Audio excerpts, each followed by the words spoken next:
On a fine note, with some spells of sunshine developing widely across the country.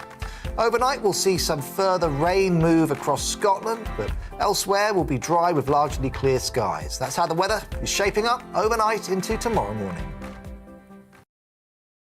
Hello, I'm Alistair Stewart, and I'd invite you to join me at noon on Saturdays and Sundays for Alistair Stewart and Friends. I've been in this business for over 40 years. Now, here at GB News, I've never been happier. I get to choose the big stories that really interest me. We hear what you have to say, and you hear what I have to say. I really hope you can join me, noon on Saturdays and Sundays.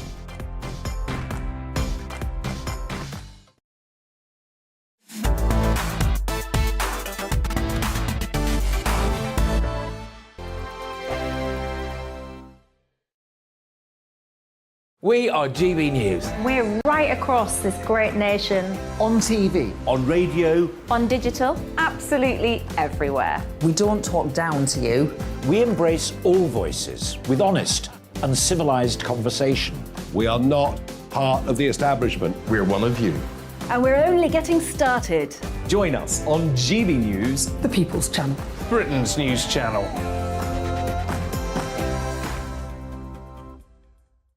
Hi there, it's Stephen and Anne.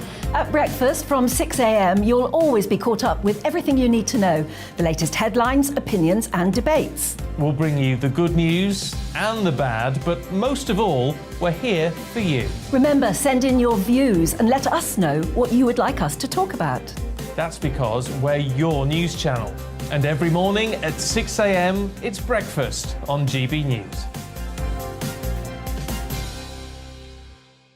My name's Tom Harwood and join me 9:30 a.m. every weekday for The Briefing, your one-stop shop for everything you need to know about what's going on in politics today. I wonder if this is a deal that might need to be like the biscuits in this factory, twice baked. Is there not an opportunity here to win out against the extremes? Tom Harwood, GB News. What are you going to do about it? Things should have been done differently, and they certainly are being done differently. Don't miss it. The Briefing with me, Tom Harwood, 9:30 Monday to Friday on GB News. Where would you like to go? Just take me to the studio, please, Matt. You know where you're going. I've got a show to do. Friday Night Feast on GB News, 7 p.m. And it's like nothing you've ever seen before. We take a different angle on the week's biggest news stories. The viewers and listeners set me some absolutely mad challenges to do. We're trying to rehome a rescue dog. And yes, there's some other wacky stuff in there as well. I feel like I could take on the world. Well, that's that. Friday Night Feast with me, Patrick Christie's, every Friday, 7 till 9 p.m. on GB News. Be there.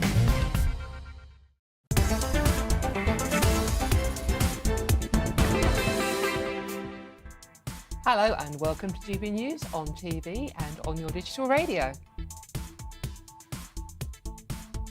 Sorry? Oh, God. I'm Dawn Neeson, come from Nana this week, and for the next 2 hours, me and my panel will be taking some of the big topics hitting the headlines right now. This show is all about opinion. Mine, theirs, and more importantly, yours. We'll be debating, discussing and at times disagreeing, nicely though, obviously, but no one will be cancelled. Joining me today, it's former Liberal Democrat MP Olympia Opic and the gorgeous broadcaster and columnist Lizzie Candy. Welcome to you both. But before we get started, let's get the latest news headlines.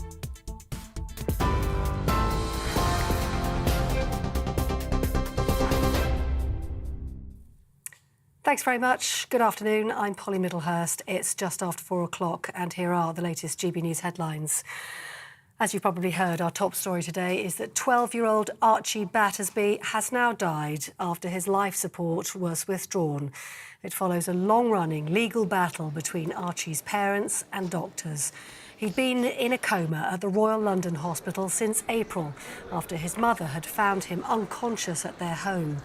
Doctors declared him brainstem dead and the High Court ruled that life support treatment should end. Archie's mum says she's the proudest mother in the world.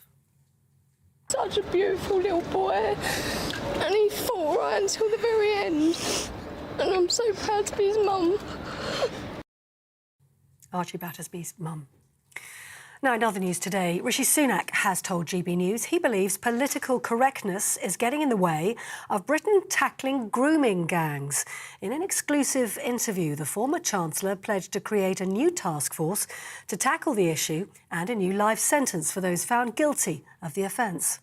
I have two young girls who are 9 and 11, and I think for too long we just haven't focused on this issue, Philip. And it's a horrific crime that is affecting actually not just girls in a few places. It's far more pervasive across the country than actually we all realise.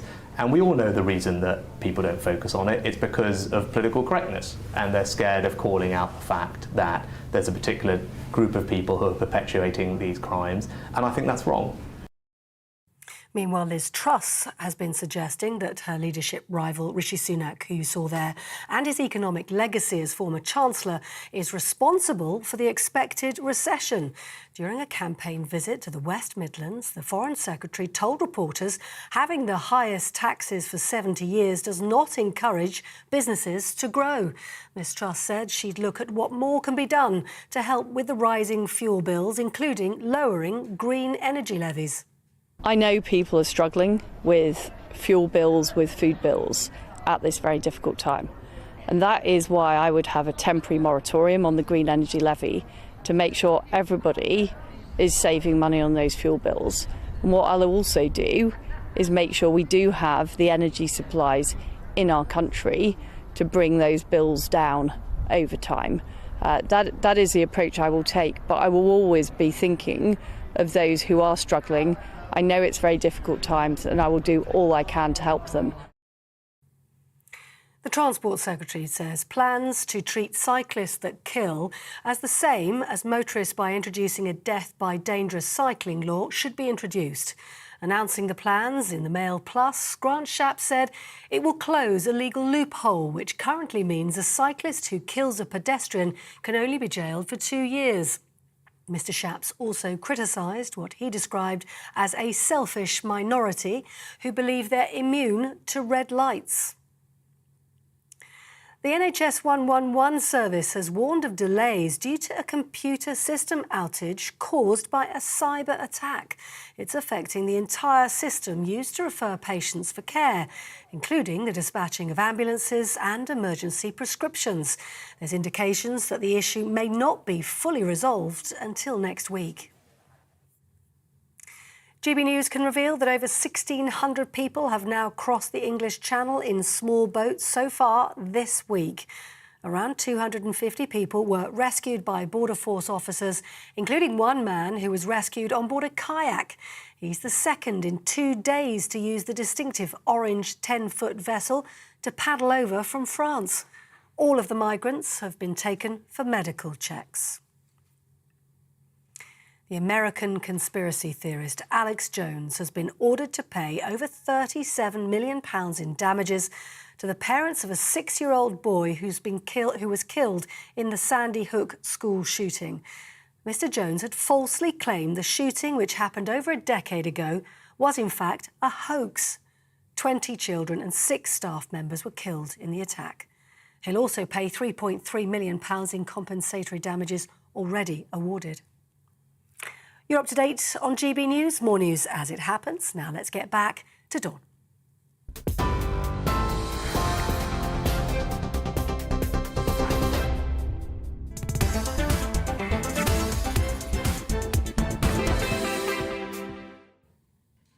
You're with me, Dawn Neeson, covering for Nana this week on GB News on TV and on digital radio.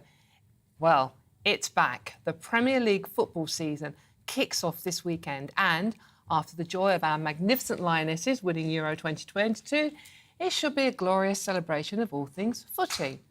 Instead, what are we talking about again? Yes, taking that damn knee before games.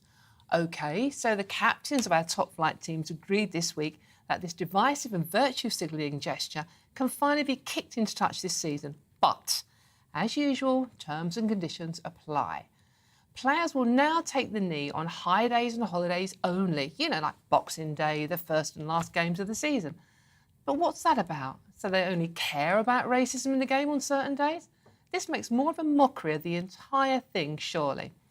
The whole hyper-politicising of the beautiful game came at the end of 2019-20 season after the horrific murder of George Floyd and the emergence of Black Lives Matter campaign.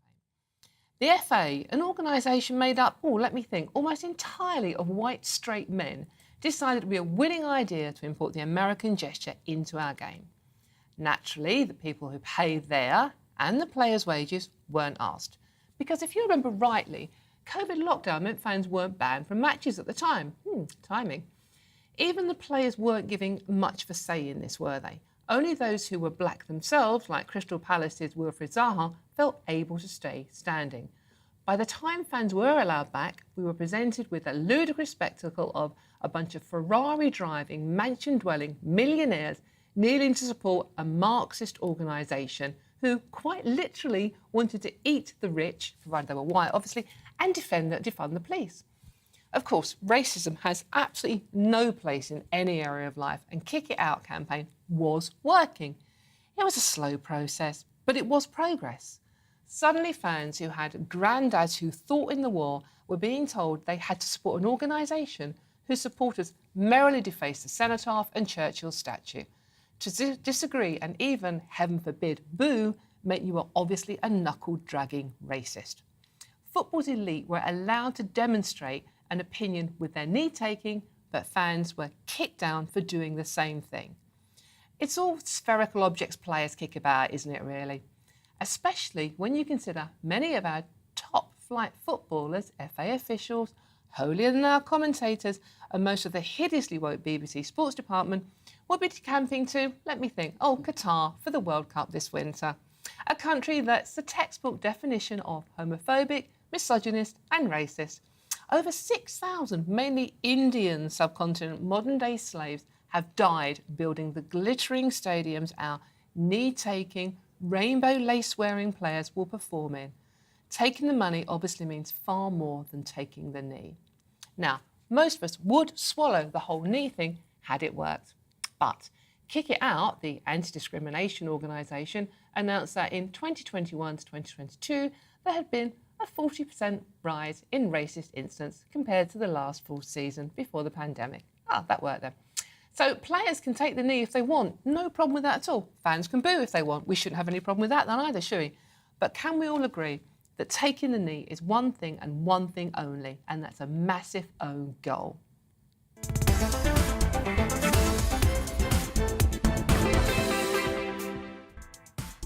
Before we get stuck into the debate, here's what else is coming up today.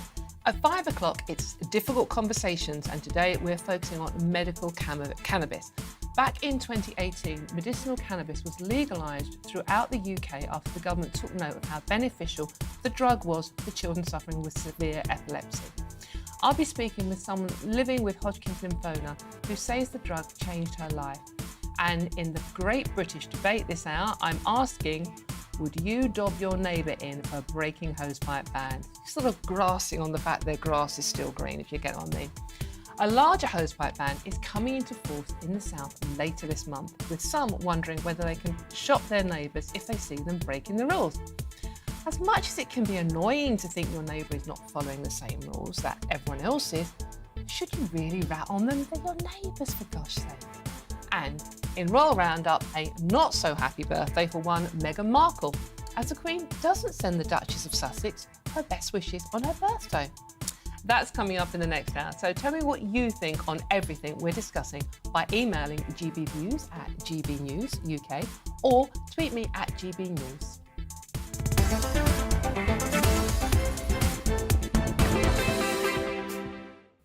Right, OK, let's get started. Welcome again to my lovely panel today, Liberal Democrat MP Lempit Opik and, of course, a broadcaster and columnist, Lizzie Candy. First, I want to discuss the story I was just talking about. Lempit and Lizzie, what do you think? Taking the knee. Surely we are all over taking the knee. The Premiership captains have decided this. By the way, 18 of them out of the 20 that made the decision are white themselves. Is it the right decision? Is it virtue signalling now? Lizzie, what do you think? I mean, I think it's... You're in the football world. I'm in the football world, been in the football world nearly 30 years. Unbelievable. Because, I'm only 21. Impossible. But listen, let me tell you, and I know a lot of the players feel this is an empty gesture. And it does nothing to decrease racism in football. Now, listen, I used to go to the Shed at Chelsea in 1989, can you believe? And where, sadly, there were so many racist chants. I don't know if you know a footballer called Paul Chanville. He is incredible, did an amazing documentary about growing up with racism in football. Yes. And it unbelievable. And it has got better, but it's still there. And we have to stamp it out, not just in football, but in all sports. But let me tell you, this move, it shouldn't be... It's empty gesturing. And you've got Angela Rayner there, who's putting her penny's worth in, saying, describing fans that don't respect this as being racist, which they're not. This is their beloved game, and they can see that it's an unnecessary ideology that they're trying to enforce on their team. The thing that annoys me, Lizzie, it's like, and obviously I'm a big football fan, West Ham fan. We've got our Man City tomorrow for the first game of the season. And evidently, first game of the season, we are meant to be taking the knee. But it's like the players are OK to express an opinion with a political gesture. But if the fans respond just by expressing their opinion, they're not allowed to do that. Yeah. That's wrong. It's actually counterproductive for that reason. Lizzie's absolutely on the money here. If this was making a difference, then you'd maybe countenance it. It would still be a bit uncomfortable for me because I've always thought you should separate sport and politics. I really do feel that way. But it's actually annoying the people in the stands, not all of them. But people say, oh, for goodness sake, we're crying out loud. Then on top of that, we've got people like Gary Lineker saying he suffers racism because he's had dark skin. Oh, believe me. Gary, if you're watching, you have not suffered racism. Seriously, that is a joke. Gary has suffered worse things in his life. I mean, he's a perpetual victim, honest here. Well, this creates division. It's creating division in the game. And the majority of the players I know, and Wilfred Zaha was brave enough to come out and saying it was demeaning. I mean, majority... But he can only do that, Lizzie, because he was black. I know, but good on him for saying it, absolutely. And standing up. But, and everyone is using it as a political thing. We've got Keir Starmer doing it, policemen doing it when they should be stopping the riots. And I'm sorry. And the ironic bit of this is that the World Cup is taking place in a country that you can get locked up for being gay or, rape victims get locked up with their standards. It's unbelievable that they're still going to do this. Southgate, who's so woke, unbelievable, is saying for the team to still demonstrate this gesture. You're right. There's no point. And when you listen to Gary Lineker, again, the highest paid person in the BBC, I believe, he says he has to go. He has to go to Qatar. He has to go because otherwise he doesn't get paid, probably. So if he was very hypocritical. If he really wanted to make a statement, he should say, I'm afraid I'm going to have to give this World Cup a miss because of the issues which Lizzie's just described. But, of course, it doesn't extend to their bank account, does it? No, of course not. You can take the knee in this way, which is... I just find it cringing, actually, now. But sadly, if you don't agree with it or you don't applaud it at the football matches, you get called racist, like by Angela Rayner, if you don't agree with it. But this is the problem I have with this. I mean, it was like, it was taken out of our hands. We pay their wages, remember, at the end of the day. And so, Millwall fans were particularly taken to task over this, weren't they? For expression, it doesn't make them racist. It just makes you saying, look, this is not part of the game. I just want to come here and watch a football match. And like you, Lizzie, I know many players who were just like, felt like they had to do it. And, it's like, has it helped racism in any way, shape or form? Of course it hasn't. No. Why don't they take the knee for all the people that the United Kingdom civilians helped to kill in Iraq? That would be something, maybe 1.5 million. You could argue about the numbers. Yeah. Why don't they take the knee for British foreign policy, which has pretty much destroyed Afghanistan? Once again, this is virtue signalling at its most embarrassing. And back to what I said before, and I think Lizzie agrees, this is counterproductive because it does nothing good. It hasn't done it. But I think it's moved from the terraces to social media, and that's where we've got to deal with it because there's not enough done. And we've got Rio Ferdinand speaking out about that. We really do, because what people say on Twitter and so forth is disgusting. They get away with it. No, absolutely. And, that's what should be dealt with. Yeah. I've been going to football for a long time, and since I was a kid. And my dad hated me enough to take me to West Ham when I was 4. Thanks, Dad. But I mean, Wrong team. I know. Yeah. All right. Okay. We're not going down that road now, Lizzie. But I mean, the thing is, it's like, you know, it was improving. I mean, the Kick It Out campaign was improving. If you compare to going back to, you know, football in the 70s when it was hideously racist, it wasn't perfect. Of course, it wasn't perfect, but things were progressing, getting better. And sort of like lots of the lads I go to football with, some of them are even black. Oh, perish the thought. OK, and, you know, my mate who's been going for years, been friends for years, he actually turned around and said to me, he now feels more awkward going to football as a black man because he feels everyone's looking at him to say, this is your doing, you're backing this, you're part of this. And he goes, it's I'm just a bloke who wants to go to football, watch a football match, to be honest with you. Exactly. Why bring the politics into football? And, do you know, John Barnes has been amazing. He wrote a book, I don't know whether you've read it, The Uncomfortable Truth About Racism. And he's actually talking to the Scottish Parliament this week about it. But he was like, we have to tackle social media. I mean, the abuse that players get on there is just unbelievable, and something has to be done about it. And then just on top of that, the Black Lives Matter organisation, which is an overtly politicised movement.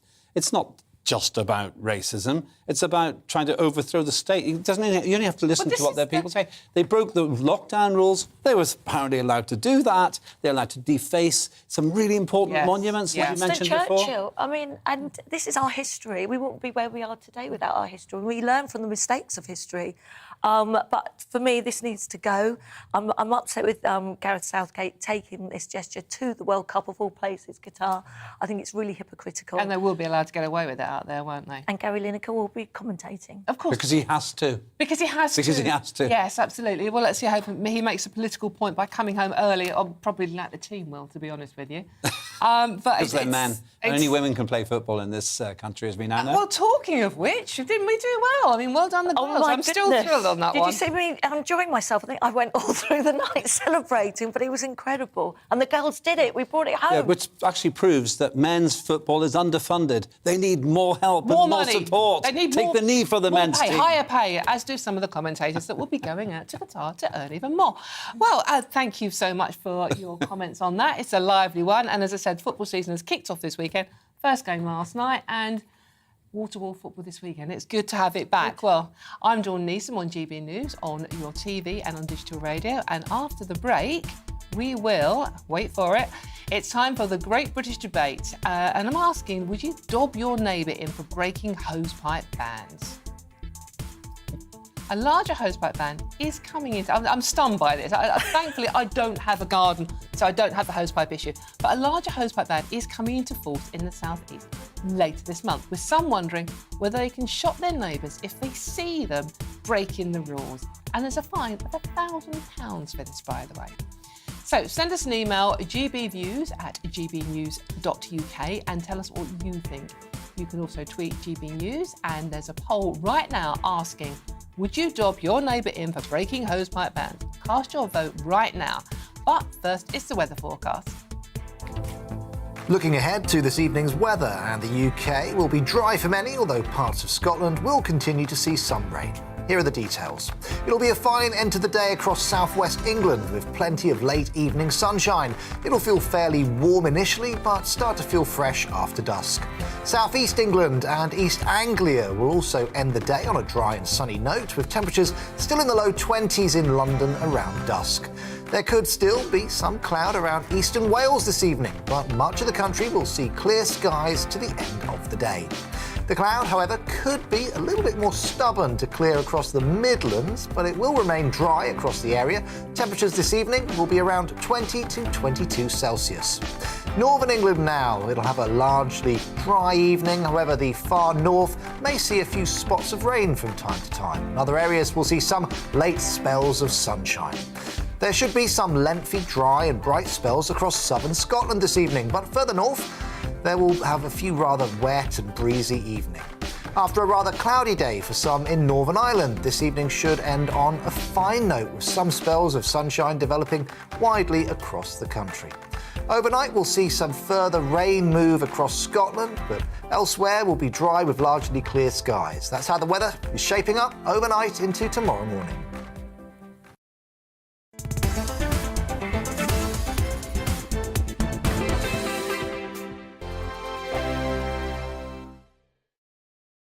We are GB News. We're right across this great nation. On TV. On radio. On digital. Absolutely everywhere. We don't talk down to you. We embrace all voices with honest and civilised conversation. We are not part of the establishment. We're one of you. And we're only getting started. Join us on GB News, The People's Channel. Britain's news channel.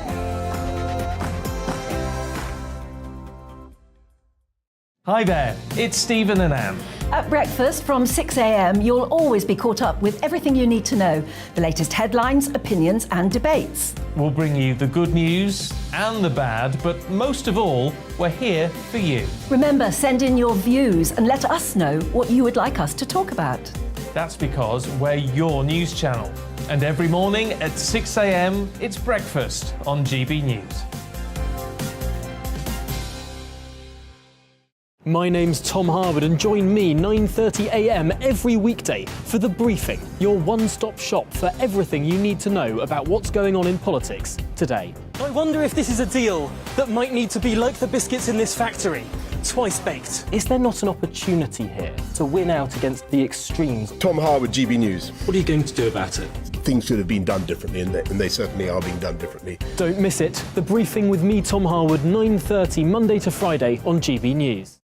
Where would you like to go? Just take me to the studio, please, mate. You know where you're going. I've got a show to do. Friday Night Feast on GB News, 7 p.m. And it's like nothing you've ever seen before. We take a different angle on the week's biggest news stories. The viewers and listeners set me some absolutely mad challenges to do. We tried to rehome a rescue dog. And yes, there's some other wacky stuff in there as well. I feel like I could take on the world.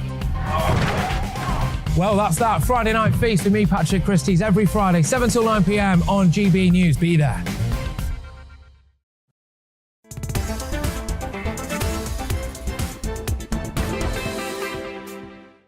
Good afternoon, I'm Dawn Neeson. I'm covering for Nana this week on GB News, on Talk TV, on digital radio. Before we start the Great British Debate, let's discuss the sad news that Archie Battersby, the 12-year-old boy who's been in a coma since April, has sadly died. This was following the withdrawal of life support this morning. His family made a statement a short while ago outside the Royal London Hospital in Whitechapel, East London. I'm joined by former Liberal Democrat MP, Lempi Opik, and broadcaster and columnist Lizzie Cundy. Obviously, it's incredibly sad news. We all wanted a much happier ending, but I think most of us accepted that wasn't going to be the case. So how do you feel about what's happened today? Just heartbreaking. As a mum, I think I'd probably do the same and do anything. Yeah. If, anything, for your kids, you do anything. And it's just such sad circumstances. I just felt particularly sad that they couldn't get him to the hospice. I do a lot of work for Shooting Stars, which is a children's hospice in Surrey, and that they just make those final hours so much better, and for the family's memory as well, for them to move on and just have a lovely memory in a way to say goodbye. And it's just heartbreaking. And I think just seeing the pictures of him there, breaks your heart. And he was such a beautiful boy and so much to live for, so active and loved life. But, there's got to be something done about was it TikTok? Was it something that But this is, I mean, Lempit, you're a dad as well. I mean, how do you feel about what the family have been through? It was the right outcome and probably the right process, because no one can doubt the parents did everything they could to give their son a chance.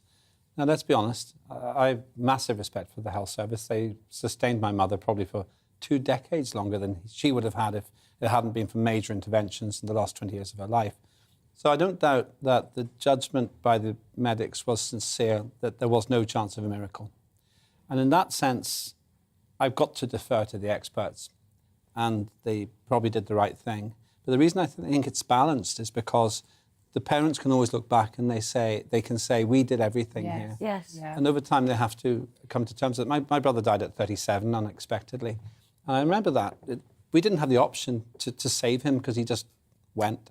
But I'm sure if the circumstances would have been different, I'd have done what the parents here did. I would have fought to give my brother a chance. But at the end, you've got to trust people who have far more medical experience. But that's what the sadness of this story is, that they were, fighting with the hospital and the nurses, and they all would have wanted little Archie to live and survive this. But it was the fighting. In some ways, you think, couldn't there have been someone in to mediate and try and help this? Because you could just see the anger of the mum and dad, and you know, all that stress and going to courts and all of that whole thing. It's just dreadful. I mean, they did fight fiercely, and I think you don't even have to be a parent, do you? You just have to imagine a loved one, whether it's a parent, your parents or your partner.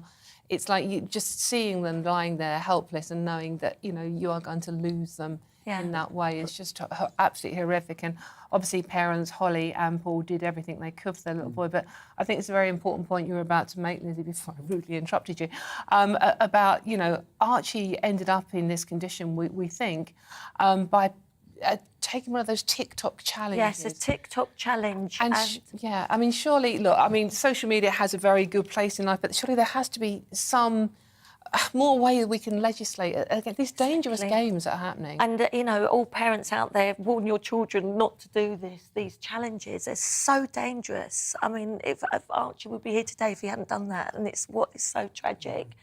But it's just so sad how it's been played out, and still on social media now, people are being so cruel to the family.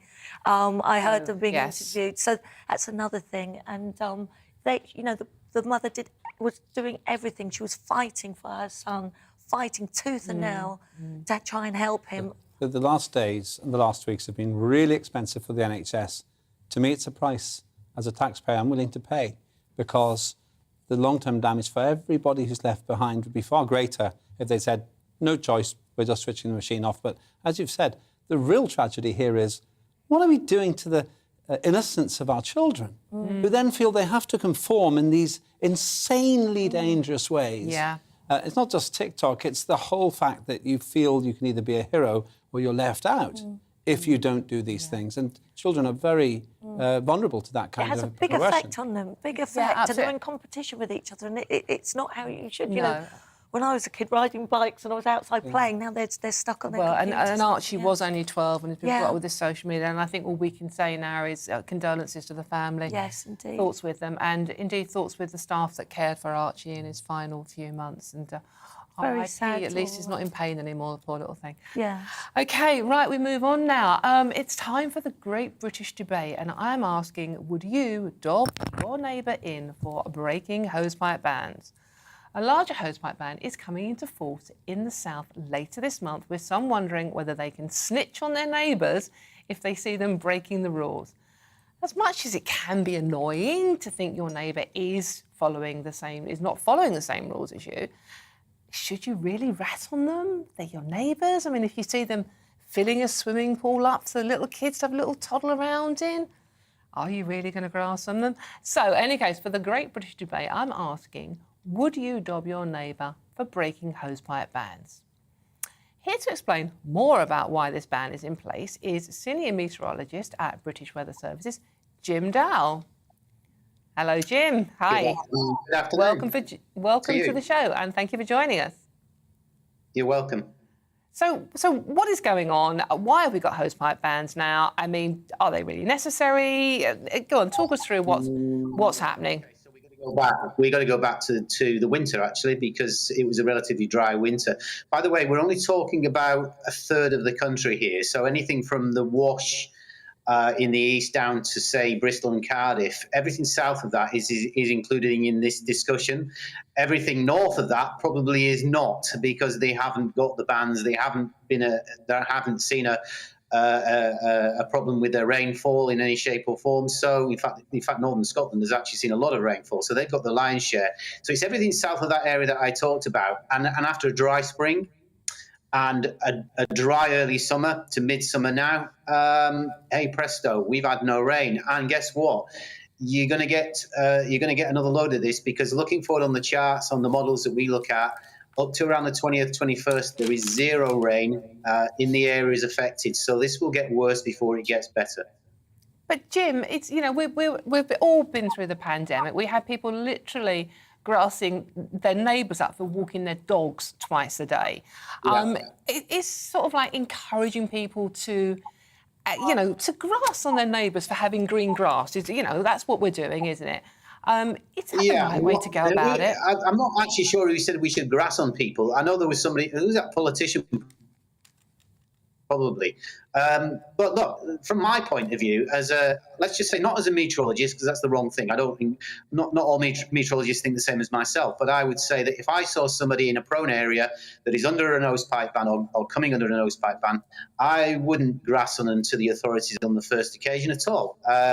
I would have a word with them, explain the rule, explain the law, I think it becomes, and say, and put them right. I think that's the right way. If they did it for a second time, probably the words would be a lot stronger, and they would be, in effect, saying, if you do it again, then I would go to the authorities and say, why? Because we're all in this together.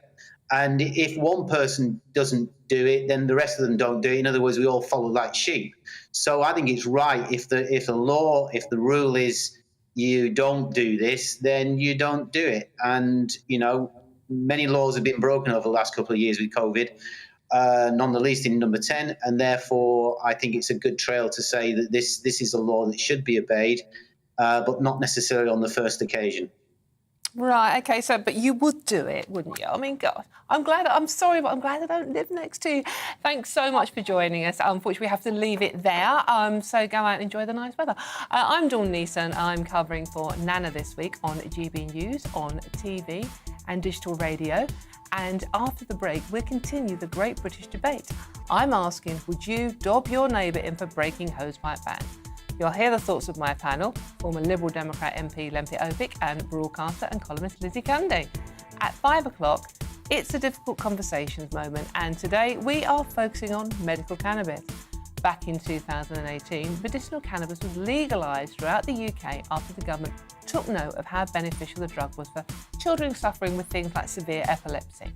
I'll be speaking with someone living with Hodgkin's lymphoma who says the drug has changed her life. But first, it's the latest news headlines.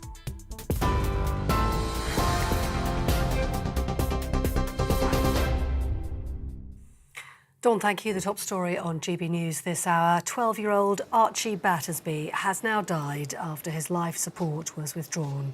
It follows a long-running legal battle between Archie's parents and NHS doctors.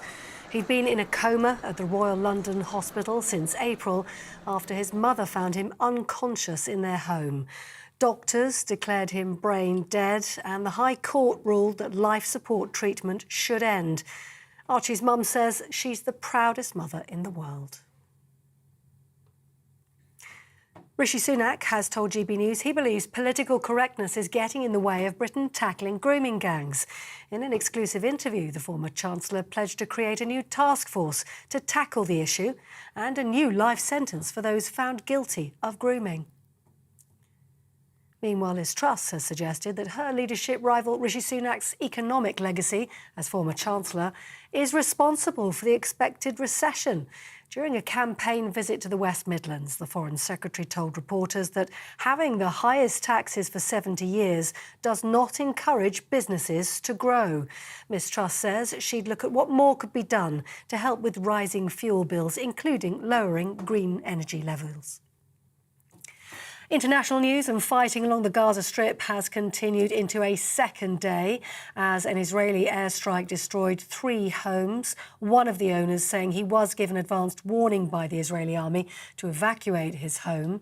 Palestinian militants have reportedly fired back at least 160 rockets in response to yesterday's ambush operation against Islamic jihadist militants. The strike killed 12 Palestinians, including a senior commander and a child.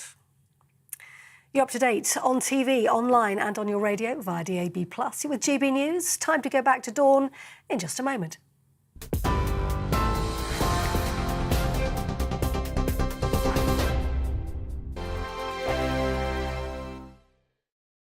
We are GB News. We're right across this great nation. On TV. On radio. On digital. Absolutely everywhere. We don't talk down to you. We embrace all voices with honest and civilised conversation. We are not part of the establishment. We're one of you. And we're only getting started. Join us on GB News, the People's Channel. Britain's news channel.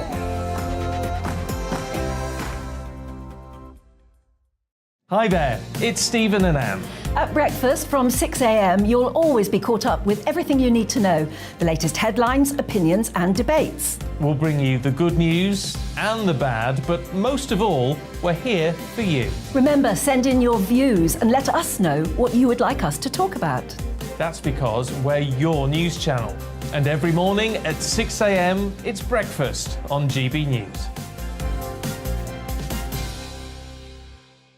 My name's Tom Harwood and join me 9:30 a.m. every weekday for The Briefing, your one-stop shop for everything you need to know about what's going on in politics today. I wonder if this is a deal that might need to be like the biscuits in this factory, twice baked. Is there not an opportunity here to win out against the extremes? Tom Harwood, GB News. What are you going to do about it? Things should have been done differently, and they certainly are being done differently. Don't miss it. The Briefing with me, Tom Harwood, 9:30 Monday to Friday on GB News. Where would you like to go? Just take me to the studio, please, mate. You know where you're going. I've got a show to do. Friday Night Feast on GB News, 7 p.m. And it's like nothing you've ever seen before. We take a different angle on the week's biggest news stories. The viewers and listeners set me some absolutely mad challenges to do. We tried to rehome a rescue dog. And yes, there's some other wacky stuff in there as well. I feel like I could take on the world. Well, that's that. Friday Night Feast with me, Patrick Christie's, every Friday, 7 till 9 p.m. on GB News. Be there.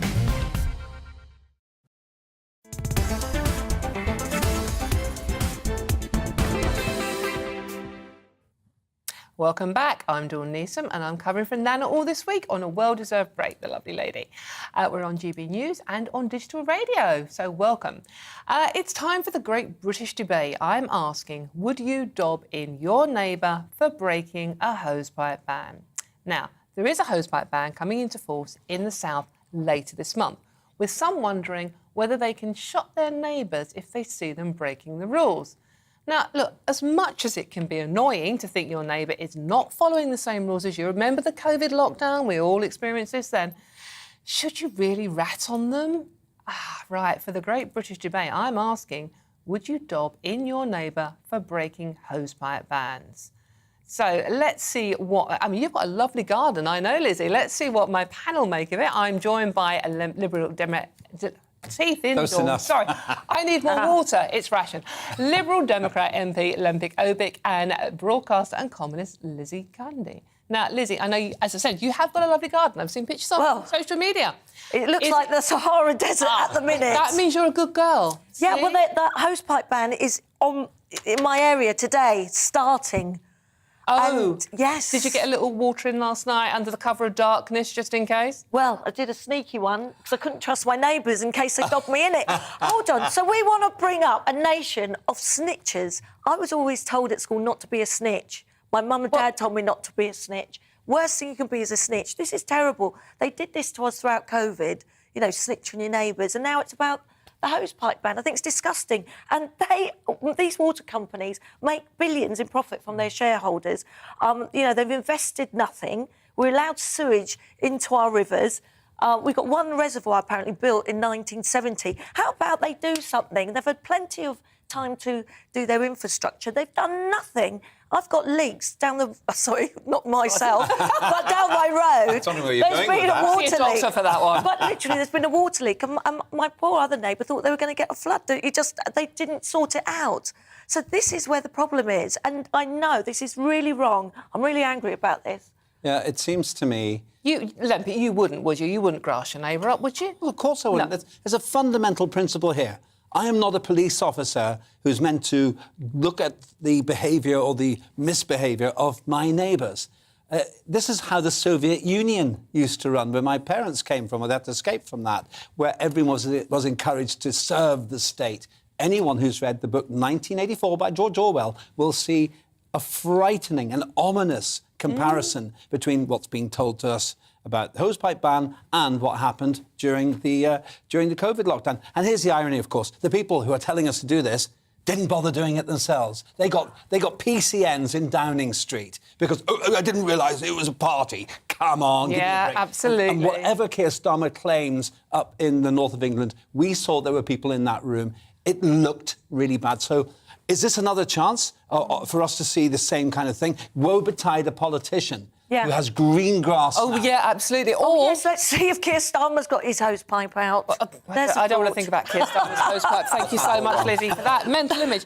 But it's not just hosepipes we're talking. It's like washing your windows, washing your car. The advice is to have be proud of your dirty car. Well, I don't wash my car anyway. But here's a sum for you. If you fill a normal bathtub, it's maybe about 130 litres. 4 in your family, that's about 500 litres. Why don't you simply fill up a pool in your garden and say, that's where we're having the bath? We'll have to share For a example. bath. We'll share a bath, but... I mean, the third of England is facing this water ban, and... I mean, I just think, why haven't you sorted it out? Why haven't you sorted out these water leaks? What's wrong with your infrastructure? You know, I need time to do it. How many Olympic-sized pools of water do you think are wasted in leaks every single day? 100? 1,180. And Olympic-sized pools are big pools. I mean, you know, watching the Commonwealth Games, they're big pools.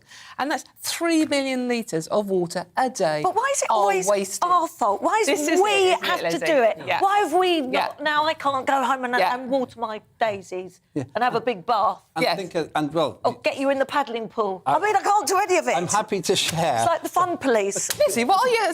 So far, we've got Keir Starmer's hosepipe. You Olympic in a paddling pool.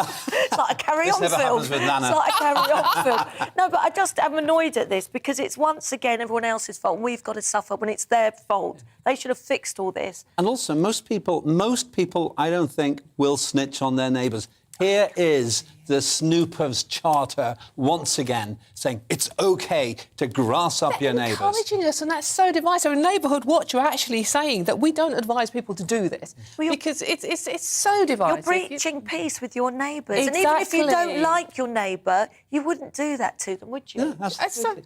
But the best bit about this story, despite wasting all this water, pumping sewage into the seas, etc., in 2021, just last year, 9 top industry water executives pocketed more than £50 million in pay. And only recently, this is the United Utilities boss, Steve Mogford, £2.9 million he paid himself, and Severn Water Liv Garfield, £2.8 million. You know, there's a company... Marvellous. Enjoy. There's a company called Power and Water that I know them pretty well. They're in Swansea. They've got a machine that can make dirty water into drinking water. If it's so bad, why don't we go there and do what we would do for the second world? Now, that wouldn't cost very much. Rather than telling us to destroy the fabric of our local communities, why don't they get those machines and put them where they're needed? Well, why doesn't this happen in other hotter countries like Spain? I know we've had a heat wave, but why doesn't it happen? Why is it here? Why have we been so lazy? Why haven't we fixed it? Well, in good news, we do have we're an island, obviously we're surrounded by salt water. We do have a desalination plant in East London. Unfortunately, it's switched off until next year because the tech isn't working just yet. But, yeah. But there is the technology exists and the lack of imagination to tell us that we have to try to get our neighbours fined rather than the government putting a few million, not the billions upon billions that Sunak wasted or spent on pointless lockdowns, but a few million to get water out of rivers to solve this problem much, much better. But no, we haven't got the imagination, have we? We have got a lot of response on this, so everybody, thankfully, you're not out in your gardens watering gardens, you're actually in watching us. So let's see what they've got to say. Right, OK. Right, Giles, you're saying absolutely not. You wouldn't grass your neighbours up. Agree to look the other way. Ryan says it really depends on the amount of water they're wasting. I mean, you know, your begonias once a week under the cover of darkness. Steve, what you said, you have it's selfish wasting millions of litres due to not spend on repairs. While, as we've just been saying, chief executives pocket huge salaries. Right, well, this show is absolutely nothing without you and your views. So let's welcome one of our great British voices. This is your opportunity to be on the show and tell us what you think about what really is going on with the topics we're discussing. So, for this hour, let's head on over to Northampton to speak with a GB viewer, Miranda Richardson. Hello, Miranda. Good afternoon. How are you? I'm not bad. OK, so have you got a lovely... You look lovely and summery there, Miranda. Have you got a lovely garden outside that you're going to go and sit in later? I've got an amazing koi pond That's all I'm saying. Right, OK. And now you don't actually, in Northamptonshire, have a hosepipe ban at the moment, do you? No, we don't. We're quite lucky. Do you know what? I think all of this, initially, it's got to be about education. And not just in watching what we do or snitching. You do not snitch on your neighbours. What you do is you educate people to go and have a conversation with them. If Dave's out washing his car again, does he really need to? He only did it last Sunday. You know, if somebody's growing veg at the bottom of their garden, they're using that to possibly feed their family. So do you know what? Go out and water your garden. I think we've got to communicate and we've got to educate. We haven't got to turn around and snitch on them. What a waste of time. So Miranda, though, if your neighbour, I don't know how close you are to your neighbours, if they did, you know, grass on you, how would you live with them next door still? Do you know what? There's worse things happen at sea, isn't there? Really? Let's be honest. And I just think life is too short to be worrying about somebody saying, she's been out there with watering such and such, or, washing the car, or if people are going to be that narrow-minded, and that comes back the same over the whole COVID thing. You know, we went from the first 6 months of clapping hands and loving everybody to 6 months later hating the fact somebody'd walked to the shop. You know, we've just got to move on and not become this broken nation that we're already spiralling into. And one more nail in that, which is, and now we're going to grass you up for watering your plants. It just gets ridiculous. If they feel that they want to do that, do you know, it says more about them than it does me. That's great. Thank you. I think it's perfectly summed up. Good speech, Miranda. Well done. Yeah, thank you so much, Miranda. Thank you for joining us today, and go out and enjoy that sunshine. Make the most of it while you can. Right, OK, so this programme is all about what you think out there. So let's go to some more of the messages that have been sent into the show. Michael, you say, your neighbours will only catch me if they're awake at 2 a.m. Slight confession there, I think, coming up. And Billy, if you fail to report the illegal use of a hosepipe, it makes you a conspirator, as you're allowing a crime to be committed. It's the same as someone claiming money they are not entitled to, or driving without insurance. It's civic duty to let the authorities know. I think that's a bit harsh, isn't it? Please. Oh, well, Leonora, the country overreacts to absolutely everything, and I think that's a very good point we do. Let's not forget it will rain consistently in the UK from September onwards. Actually, it will, and I think the long, hot summer of 1976, which I'm old enough to remember, that winter was particularly cold and miserable, and it rained a lot. So we know what's coming. I can't remember 1976. Oh, shut up. I can. Shut up. Okay, so Dan, water should be there for everyone and not just the few who feel their garden or pool is more important than drinking water. I would grass on my neighbours if we had a hosepipe ban. Meanwhile, Karen says, look back at 76. Obviously, some of us here remember it, obviously not Lizzie. In 76, people were often caught by having the only green lawn on the road. We ended up with standpipes in the streets when they turned the water off. And remember that too. And Ricky says, anyone who grasses on their neighbours is seriously lower than a snake's belly. It is absolutely disgraceful behaviour. Right, there's also a poll up on Twitter, so join in this one. Actually, I'm really curious to see what you all think. And it's running throughout the show to ask whether you would dob in your neighbour for breaking a hosepipe ban. Currently, 80% say... Currently, 8% say yes and 92% say no. So pretty much echoing what we're being saying here. Right, OK, you're with me. I'm Dawn Neeson, and I can't talk straight most of the day, but obviously sunstroke, because I'm not using my hosepipe. I'm covering for Nana this week on GBNews, on TV and digital radio. After the break, a not-so-happy birthday for one, Meghan Markle, as the Queen doesn't send the Duchess of Sussex her well wishes on her birthday. First, let's take a short break. Hello, I'm Alistair Stewart, and I'd invite you to join me at noon on Saturdays and Sundays for Alistair Stewart and Friends. I've been in this business for over 40 years. Now, here at GB News, I've never been happier. I get to choose the big stories that really interest me. We hear what you have to say, and you hear what I have to say. I really hope you can join me, noon on Saturdays and Sundays.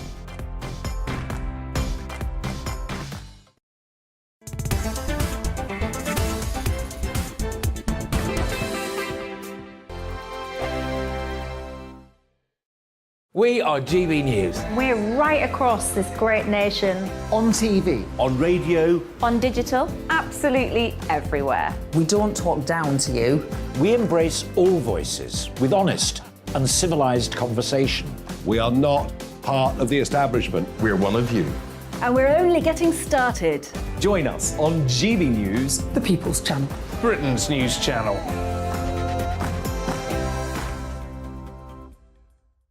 Hi there, it's Stephen and Anne.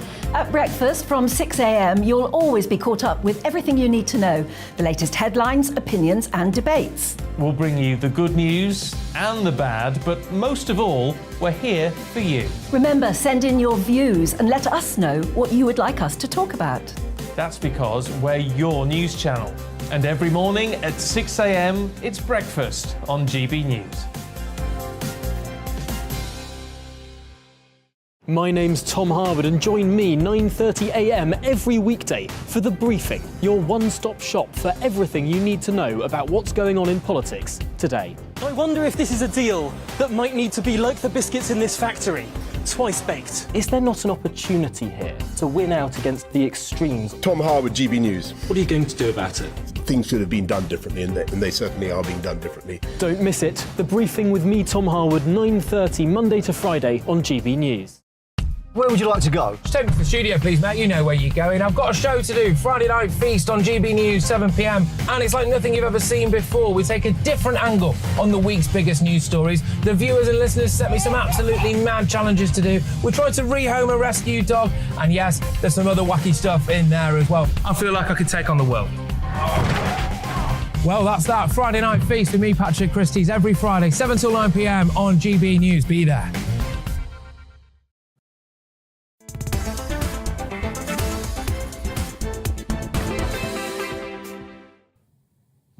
Hi, I'm Dawn Neeson. I'm covering for Nana this week on GB News, on TV and on digital radio. But there's always something going on in the royal household, isn't there? And this week has been no different. On the agenda today, a not so very happy birthday for one Meghan Markle, and Prince William faces a backlash for breaking royal rules to get a bit hands-on with some lovely young ladies. I'm joined by Charles Ray, former royal correspondent at The Sun, to give us the rundown on what's been happening. So, hello, welcome. Dawn. It's so good to see you. It's lovely to have a friend in the studio with me. So, what's been going on? I mean, Charlie, the Queen snubbing Meghan Markle. Right. How dare she? Is it a snub or isn't it a snub? There is some suggestion that she sent Meghan a private birthday message. What she has decided to do is, now if you believe this, it'll be... You'll believe anything. I believe anything. The next phrase, yeah. No, there's a suggestion that she has decided that the royal website, Twitter and Instagram, will no longer send birthday greetings out to any non-working members of the royal family if their birthday ends in a 0. Right, OK. With me so far? Which yep. means that Meghan's going to have to wait for another 9 years before she gets an official Twitter or social media or Instagram mention. Whereas Harry, who is 39 next month, will only have to wait for a year. Right. So that's what they're saying. That's an interesting explanation, isn't it? It is. Yeah, even tabloid journalists like us would have trouble coming up with that one. But yes, quite. But William and Catherine and Charles and Camilla both sent birthday greetings to Meghan on the royal site. Yeah. So it's obviously opened up some gossip as to it's the Queen, she's snubbing Meghan and everything else, and you could look at it as a snub, but I'd be surprised if she has not sent a private message to Meghan. I mean, she is her great granddaughter-in-law, and I would have thought she would have done the thing about the birthday. But Charlie, if it's not on social media, it doesn't actually happen, does absolutely. it? And it does give all of us journalists an opportunity to go, she hasn't put a message out there, has she? No, she hasn't. So, right, OK. Well, I mean, I'm sure Meghan had a very happy birthday in any case, and we all wish her well.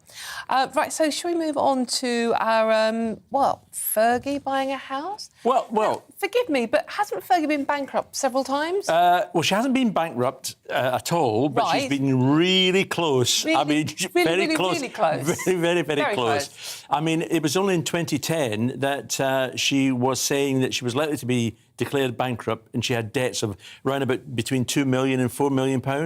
So this is a remarkable turnaround from a woman who's not actually known for her financial acumen, to be perfectly honest. Now, she has bought these 2 super flats in Mayfair, which belong to the Duke of Westminster, one of Britain's richest men. Yes. For about, well, the going rate was 7 million. They were up for sale for 6.75. You could have got one quite easily. Now, I'm just wondering whether she's been offered mates rates on the basis that, well, I don't know. I don't know how much she's paid for it. It has been confirmed that she's bought them. And it's also been confirmed that Andrew is not involved in it at all. Now, Fergie's had a very checkered history in terms of money. But she has been working, you know, she's various endorsements, Weight Watchers, Wedgwood, writing a whole load of books, children's books, various other books. So it could well be that, you know, she's pulled herself up. There was a time where she was getting money from some very strange sources, including Mr. Jeffrey Epstein. I think I remember £15,000, which, you know, as we all know about Mr. Epstein. So, yeah, she seems to be doing OK now. And in her defence, didn't she say she's brought it for Eugenie and Beatrice as a legacy for them? It is, but that's what they said about the Swiss chalet, which has yet not been sold. That's not been sold either? Not been sold. I thought that had gone through already. No, there is still a row because they're claiming that Prince Andrew still owes £1.6 million debt on it. It's very, very messy at the moment. But so it's still not been sold. So, I'm wondering how he's managed to pay off the £12 million to Virginia Giuffre. Bank of Mummy and Daddy? Maybe. Possibly, yes, obviously. Oh, I mean, if I needed to find 12 million, I'd just phone my mum up as well, wouldn't you? Absolutely. Especially to a woman he's never met. That's exactly. I've never met him either. No. Hello, No. 12 Hello, 12 million. Watching, yeah. and Charles. William. William at the Euro. Fantastic. Absolutely fantastic. All the England players. But that was against Royal Protocol. It was against Royal Protocol. It was against Royal Protocol because you're only supposed to not touch a member of the royal family unless they offer their hand, and then it's a handshake. Now, William started off by hugging a couple of the lionesses, and I was pretty sure that quite a few of the lionesses were seeing what was happening, so they thought they'd like to grab a snog. Just go in for a hug as well. Get a snog as well with the royal. And it was great. It was absolutely fantastic. And I think anybody who thinks he was doing anything wrong needs to wake up, honestly. And I think as well he gave an extra special hug to Jill Scott, who he actually knows quite well. He knows her very, very well. And I thought it was quite nice, even giving her potty-mouth rant at a German defender who tackled her in the game. But it was a fantastic game. He did it very, very well. My only thought was I would have liked to have taken Charlotte to the match. You know what? I was just going to ask you about that because she watched it at home. She watched it at home. This is about women's football. Yep. So many young girls watched that game, were inspired. You know, George was taken to football much younger than she is. Yeah.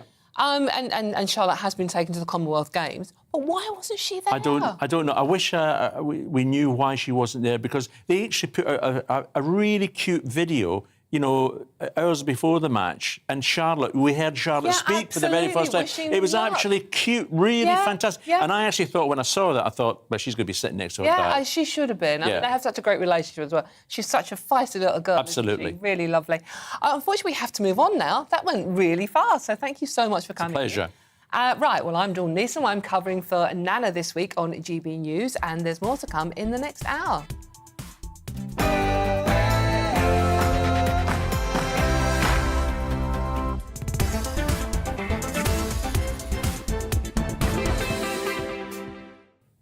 Hi, I'm Dawn Neeson. I'm covering for Nana this week on GB News, on TV and on digital radio. For the next hour, me and my panel will be taking on some of the big topics hitting the headlines right now. But first, let's get the latest news headlines.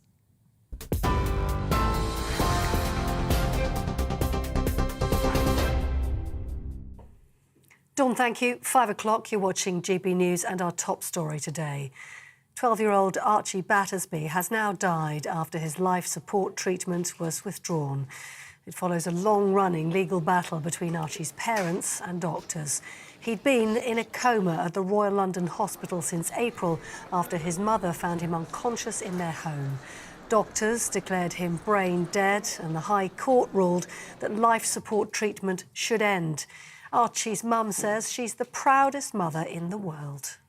Such a beautiful little boy, and he fought right until the very end, and I'm so proud to be his mum. Holly Dance, Archie's mother. Now, in other news today, in an exclusive interview with GB News, Rishi Sunak says he believes political correctness is getting in the way of Britain tackling grooming gangs. The former Chancellor pledged to create a new task force to tackle the issue and a new life sentence for those found guilty of grooming. I have two young girls who are 9 and 11, and I think for too long we just haven't focused on this issue, Philip. And it's a horrific crime that is affecting actually not just girls in a few places, it's far more pervasive across the country than actually we all realise. And we all know the reason that people don't focus on it. It's because of political correctness, and they're scared of calling out the fact that there's a particular group of people who are perpetuating these crimes, and I think that's wrong.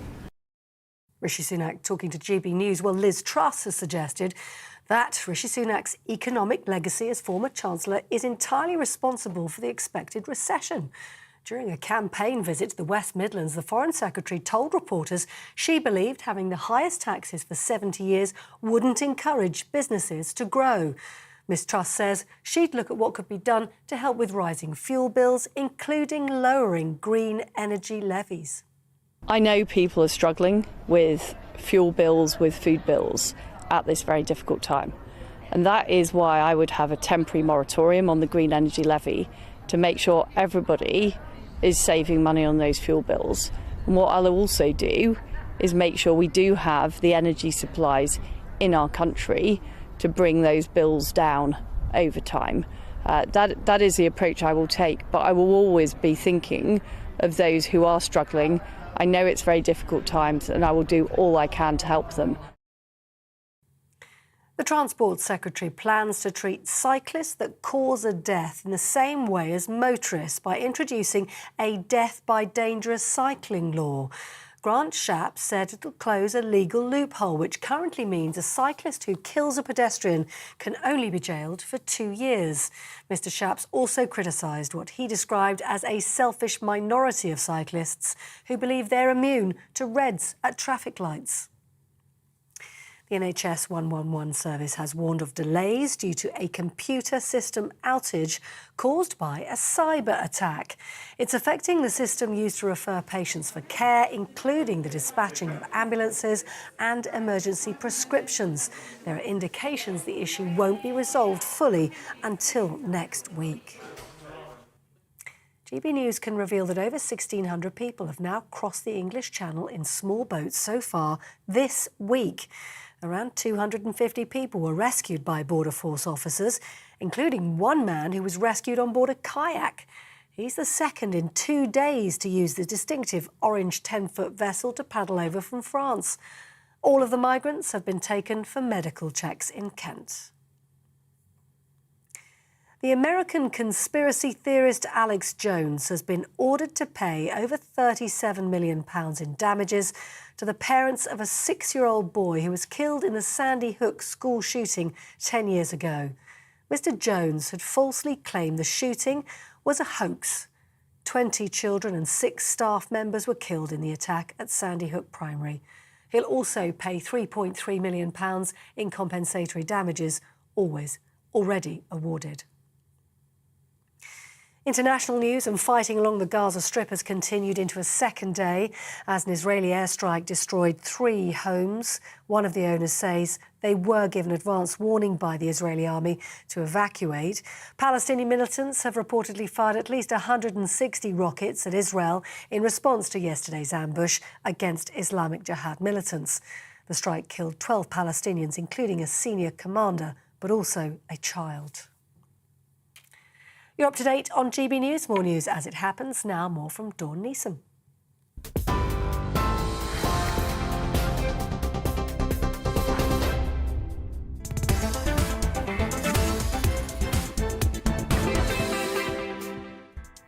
Hi, this is GBNews and you're with me, Dawn Neeson, covering for Nana this week. For the next hour, me and my panel will be taking on some of the big topics hitting the headlines right now.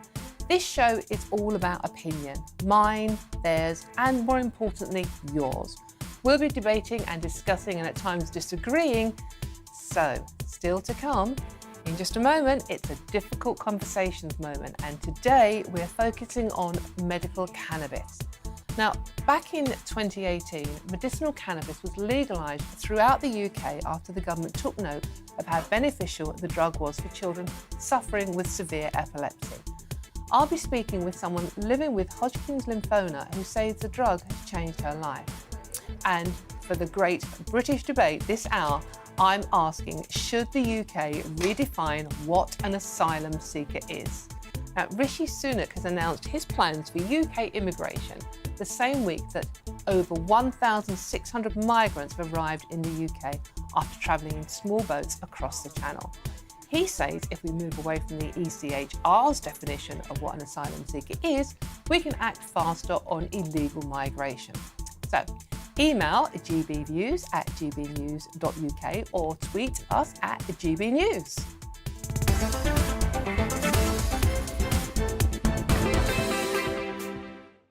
Now, back in 2018, medicinal cannabis was legalised throughout the UK after the government took note of how beneficial the drug was for children suffering with severe epilepsy. Over 16,000 patients are currently receiving prescriptions for conditions such as cancer, chronic pain and anxiety. But according to a recent survey, it seems the British public are unaware of the drug's availability.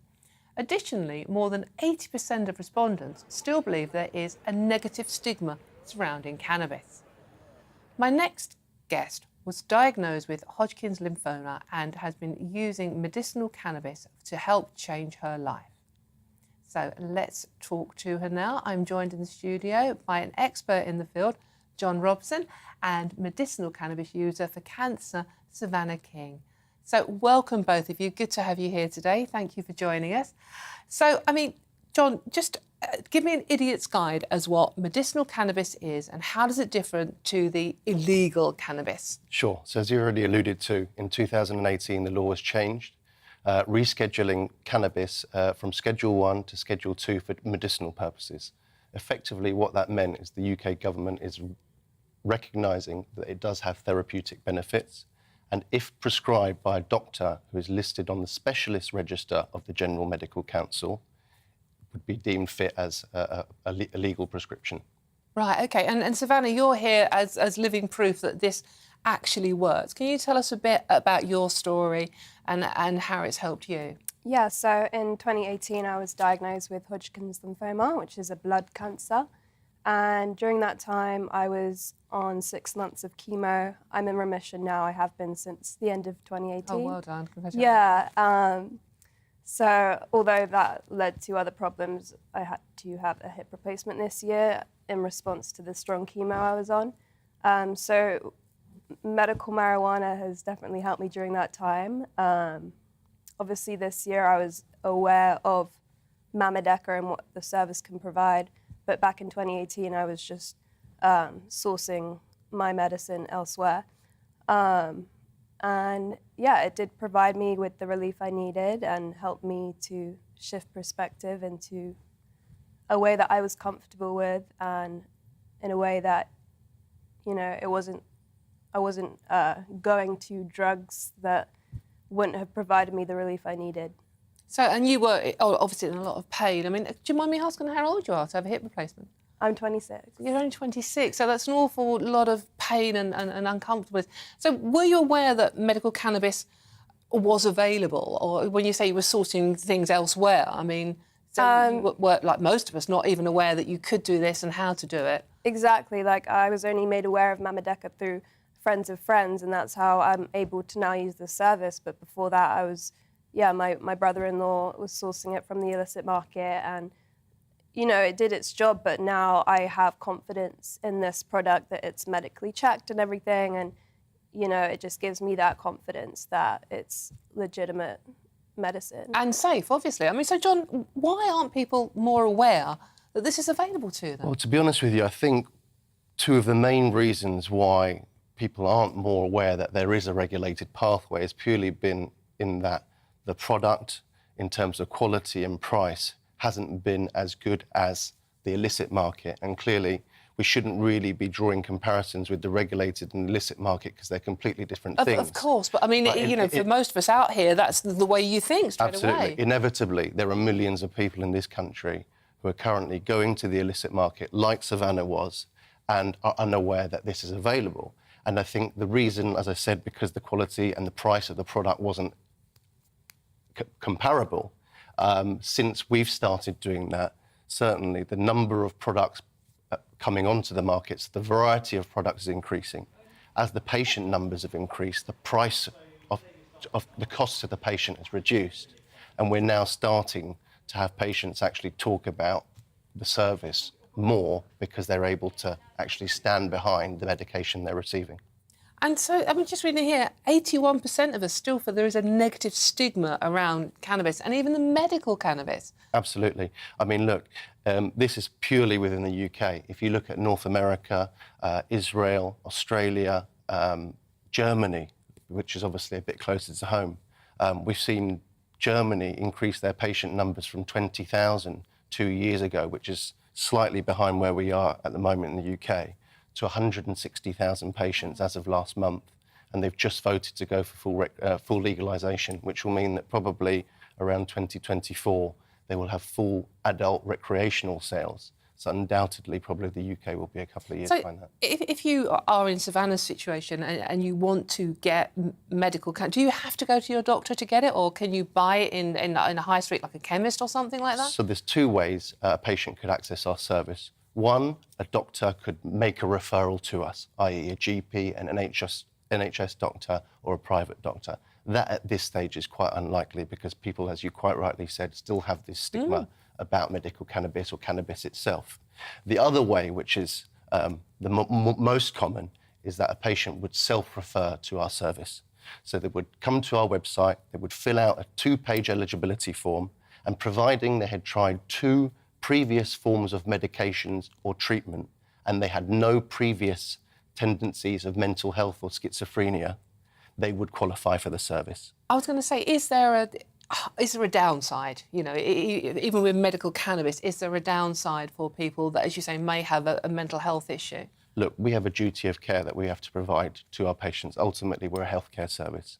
The reason why the government is currently legislating that specialist doctors can only prescribe that is because we are giving that expert initial evaluation and their aftercare.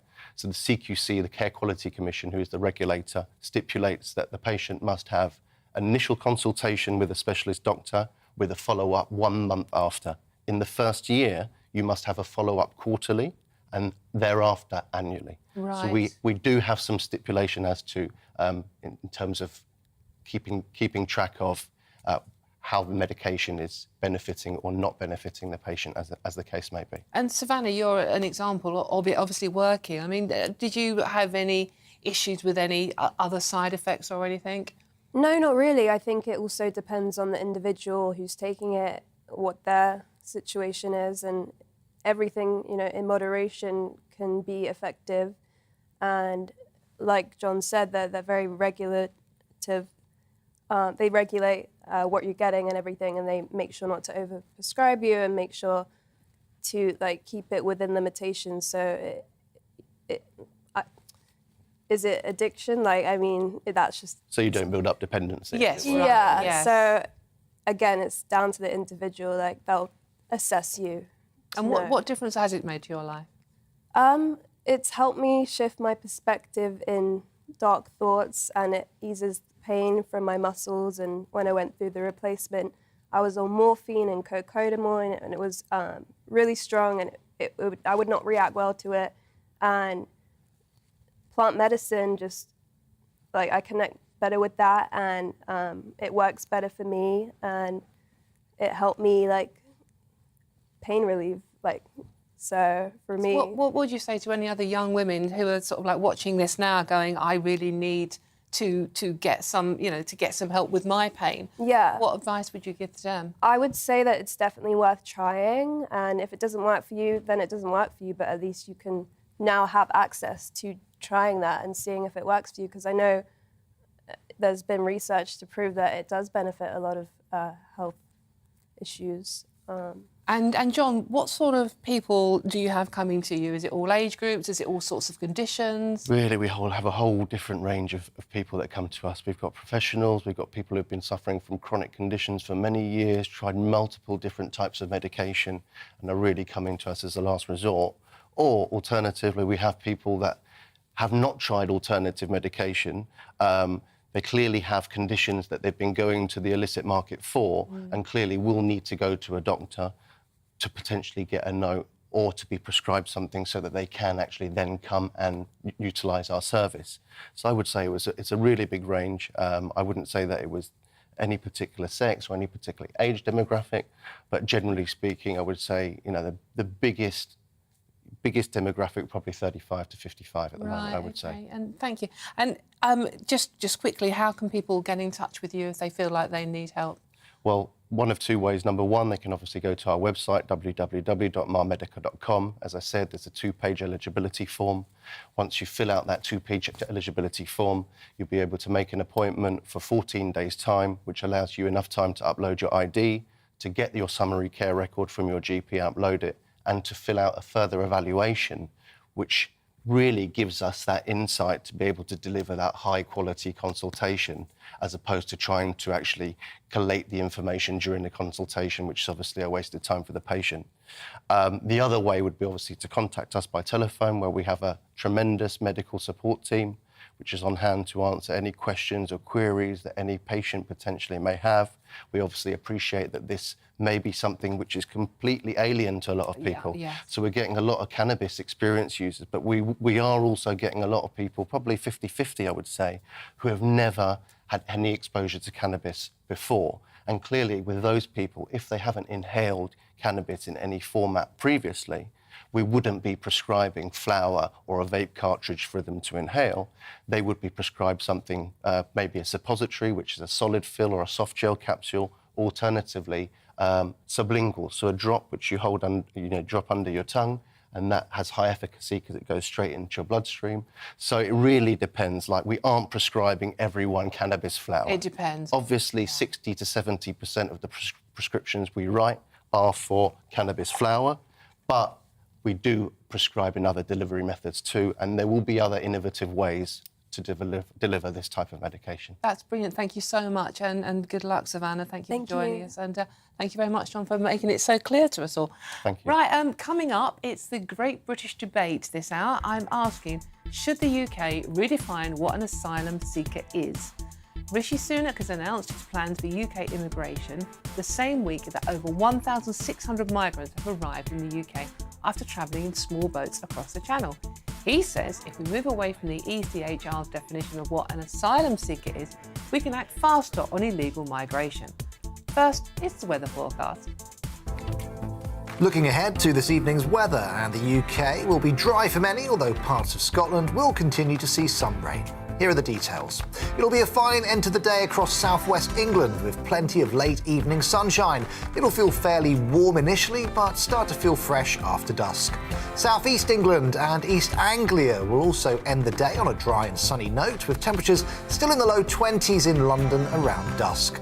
There could still be some cloud around eastern Wales this evening, but much of the country will see clear skies to the end of the day. The cloud, however, could be a little bit more stubborn to clear across the Midlands, but it will remain dry across the area. Temperatures this evening will be around 20 to 22 Celsius. Northern England now, it'll have a largely dry evening. However, the far north may see a few spots of rain from time to time. Other areas will see some late spells of sunshine. There should be some lengthy, dry and bright spells across southern Scotland this evening, but further north, there will have a few rather wet and breezy evening. After a rather cloudy day for some in Northern Ireland, this evening should end on a fine note with some spells of sunshine developing widely across the country. Overnight, we'll see some further rain move across Scotland, but elsewhere will be dry with largely clear skies. That's how the weather is shaping up overnight into tomorrow morning.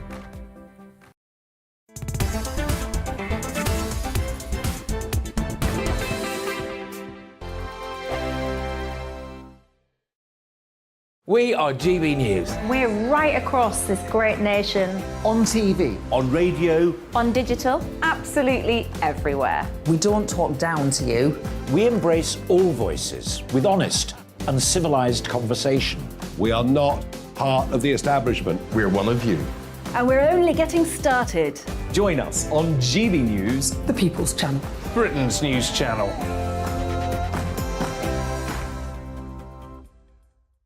Hi there, it's Stephen and Anne.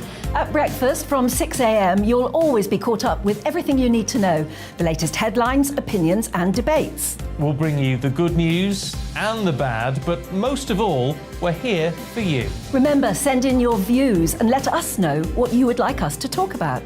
That's because we're your news channel. And every morning at 6 a.m, it's breakfast on GB News. My name's Tom Harwood and join me 9:30 a.m. every weekday for The Briefing, your one-stop shop for everything you need to know about what's going on in politics today. I wonder if this is a deal that might need to be like the biscuits in this factory, twice baked. Is there not an opportunity here to win out against the extremes? Tom Harwood, GB News. What are you going to do about it? Things should have been done differently, and they certainly are being done differently. Don't miss it. The Briefing with me, Tom Harwood, 9:30 Monday to Friday on GB News. Where would you like to go? Just take me to the studio, please, mate. You know where you're going. I've got a show to do. Friday Night Feast on GB News, 7 p.m. And it's like nothing you've ever seen before. We take a different angle on the week's biggest news stories. The viewers and listeners set me some absolutely mad challenges to do. We tried to rehome a rescue dog. And yes, there's some other wacky stuff in there as well. I feel like I could take on the world. Well, that's that. Friday Night Feast with me, Patrick Christie's, every Friday, 7 till 9 p.m. on GB News. Be there.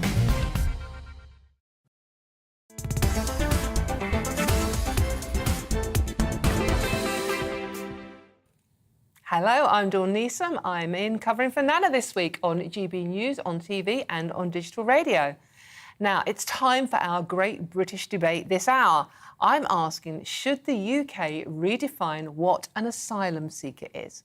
Rishi Sunak has announced his plans for UK immigration the same week that 1,600 migrants have arrived in the UK after travelling in small boats across the Channel. This morning, Esther and Philip spoke to Rishi, who explained how he wants to modify the definition of asylum seeker. I'll give you a couple of things that I'm prepared to do quite quickly. One of them is we've got to change the definition of asylum. At the moment, we use the ECHR, the European definition, and that is very broad. It's become broader over time. It's exploited by lefty lawyers for lots of spurious reasons to keep people here. So I think we should move to a different definition, another international standard that the Australians and others use, which is much tighter and narrower. So, I'm asking, should the UK redefine what an asylum seeker is? I'm joined by Stephen Wolfe now, Director at Centre of Migration and Economic Prosperity. Can you help me through this, right? Okay, is changing the names of things going to help this problem? Rishi described our asylum laws as broken. But how are they broken, and how is this going to sort things out? Hello, welcome to the show. Thank you, Dawn. Rishi is correct in stating that the asylum system is broken. It's broken in two ways. Firstly, that we allow far too many people to enter the UK, as you've seen in the Channel crossings this week and throughout the year. And secondly, in the way that we assess those people when they are making claims of asylum. And our research that we'll publish in September will show that since 2001, we've had 865,000 asylum applications. But the question is whether Rishi is correct in being able to remove those people who make the applications. To some extent, he is. There is certainly a clear evidence in the original definition of a refugee under the UN Convention on Refugees. It was pretty narrow, and it has been extended by the UN themselves. But where the problem has risen is through two ways. Firstly, the European Courts of Human Rights has extended the definition of refugee and what can be claimed by a refugee to allow him to stay under European Convention rules, not necessarily the UN Convention. And so if you manage to deal with that and change the definition, as he suggests, the argument is that you'll be able to prevent more people from actually claiming asylum correctly. His big issue is, though, that even when those people have failed to get their asylum, we still do not deport them. So how, in idiot's language, how do you apply for asylum in the UK at the moment? Well, it's relatively easy. I mean, the moment that you are picked up by the Border Force or the Navy and you come to the Kent intake unit, which is one of the main points of assessment, you simply say, I wish to claim asylum. And at that point, the Home Office, through the appointed individuals that they have, whether they are contractors or Border Force people themselves, they have to start the process, which means just simply taking your name and your details if they can, and then you are allocated into the process system. And what happens generally is there are people there who help you, whether they are non-governmental organisations, charities, or indeed lawyers that then can help with the process. So can you apply for asylum before you get into the UK, or do you actually have to be on UK soil to do that? You have to be into the UK. We don't have a system that enables you to apply for asylum in France or Germany. And that is what the Labour Party requests, and that's what they want.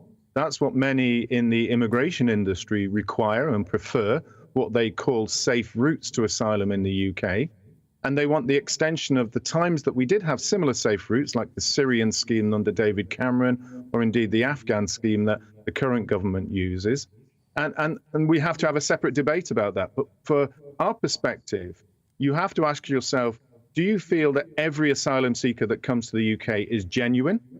Is the system that we have in place at the moment weeding out those who are genuine or not?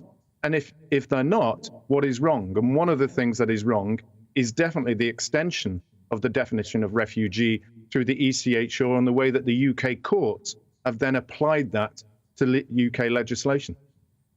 Thank you so much for that, Stephen. It's a huge debate, isn't it? So we're going to move on now to our to talk to Steve Valdez-Simmons. Stephen, can you help us out more on this one? Hello, welcome to the show. Thank you very much. Well, I think the starting point is to understand that the European Convention on Human Rights doesn't determine who a refugee is, and it doesn't include a definition of asylum, because that's not its focus. What it does do, amongst other things, is it prohibits people from being put in positions where they face torture or any treatment as similarly serious as that.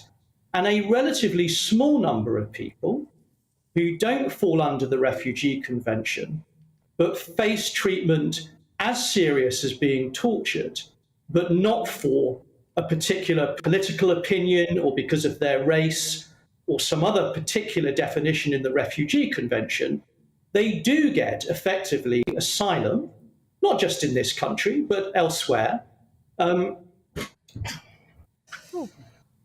Sorry about that. I just light hit on me. And that is, that is true. That the European Convention does do that, but it's not a convention that defines a refugee or what asylum is. So is it down to us to define what those terms actually mean and what they cover? So is Rishi right to be saying this? Well, no, he's not right, because we, as other nations, firstly signed up to the UN Convention, which defines who a refugee is. In fact, we were the sixth country to do so. We were right there at the start, at the forefront.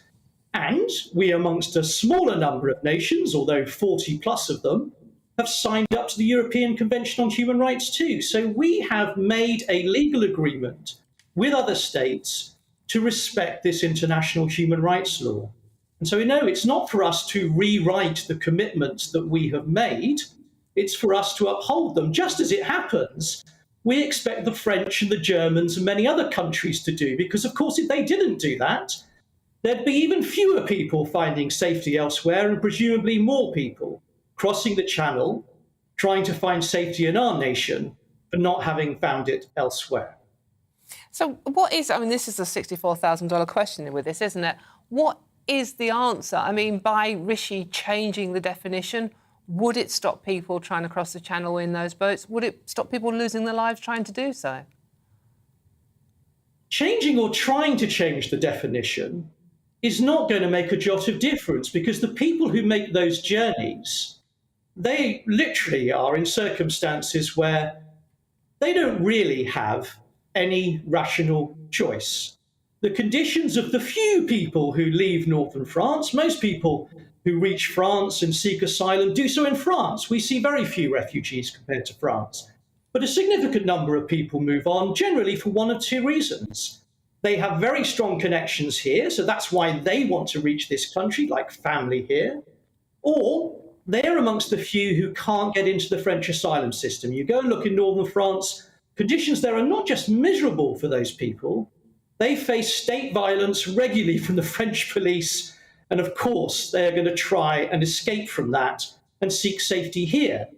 If you change the definition or change how you operate that definition, all you are liable to do is to have more people that you can't remove and who certainly are not going to cooperate with your attempts to remove them because they know they're not safe. No one's going to go home to be tortured. No one's going to hang around keeping in touch with the authorities, thinking they're going to send them somewhere to be tortured. So we'll just make much more of a mess of the asylum system than I'm afraid our government has already done. OK, well, thank you so much. And that's Steve Valdez-Simmons there, and your Refugee Migrant Rights Programme Director at Amnesty International. Thank you so much for joining us this afternoon. Again, this is a huge debate. I mean, everyone wants to have an opinion on this. I've got an opinion on this. So let's have a quick look at what you've been saying in the messages. This is Steve. At the moment, it seems that everyone is welcome without any questions. We really need to tighten control of our borders to ensure the nation's safety. Meanwhile, Helen says, yes, I do think we need to redefine the definition of an asylum seeker, although I also think we need a system to properly vet who is most at need in order to help them. Meanwhile, Kevin says, when is the government going to get a grip on migration to our country? We need to take strict control of our borders and work with France to control crossings on the Channel. Well, I mean, yeah, I'm Dawn Neeson, and that's such a huge debate. Covering for Nana this week on GBNews, on TV and digital radio. And coming up, we'll continue our Great British debate. I'm asking, should the UK redefine what an asylum seeker is? You'll hear the thoughts of my panel, former Liberal Democrat MP Lempe Opik and broadcaster and columnist Lizzie Cundy. But first, the latest news.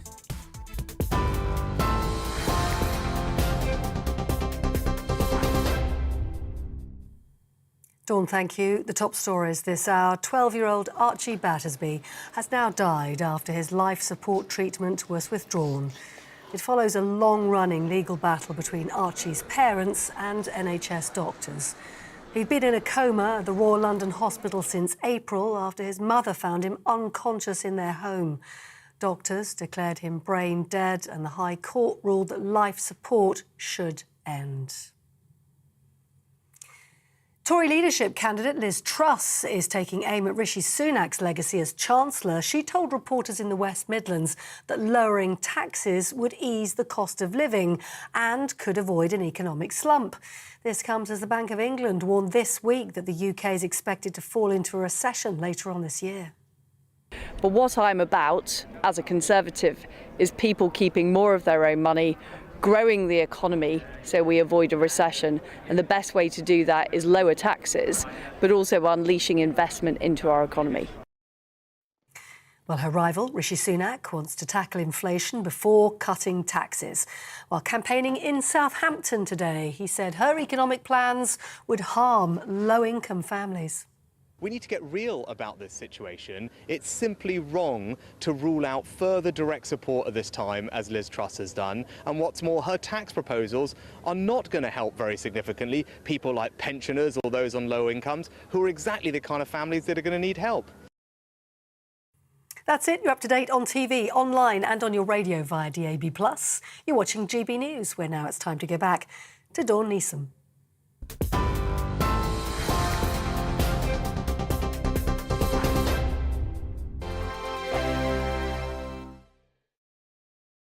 We are GB News. We're right across this great nation. On TV. On radio. On digital. Absolutely everywhere. We don't talk down to you. We embrace all voices with honest and civilised conversation. We are not part of the establishment. We're one of you. And we're only getting started. Join us on GB News, the People's Channel. Britain's news channel.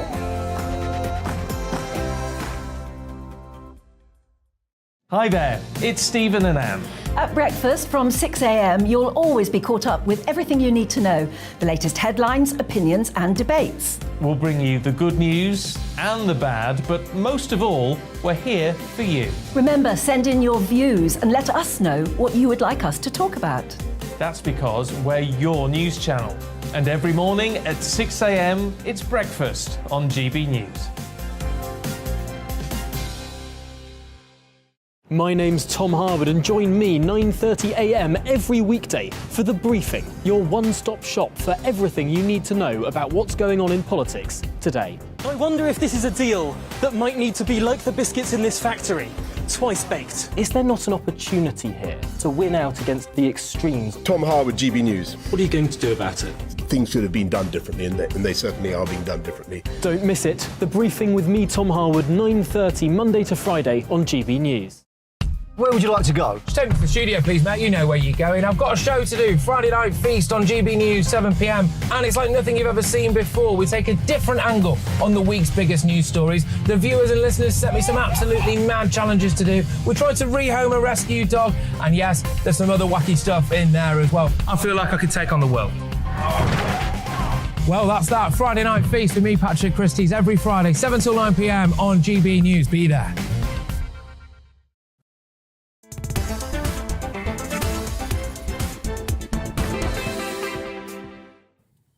Hello, welcome back. I'm Dawn Neeson. I'm covering for the lovely Nana this week, and this is GB News on TV and on your digital radio.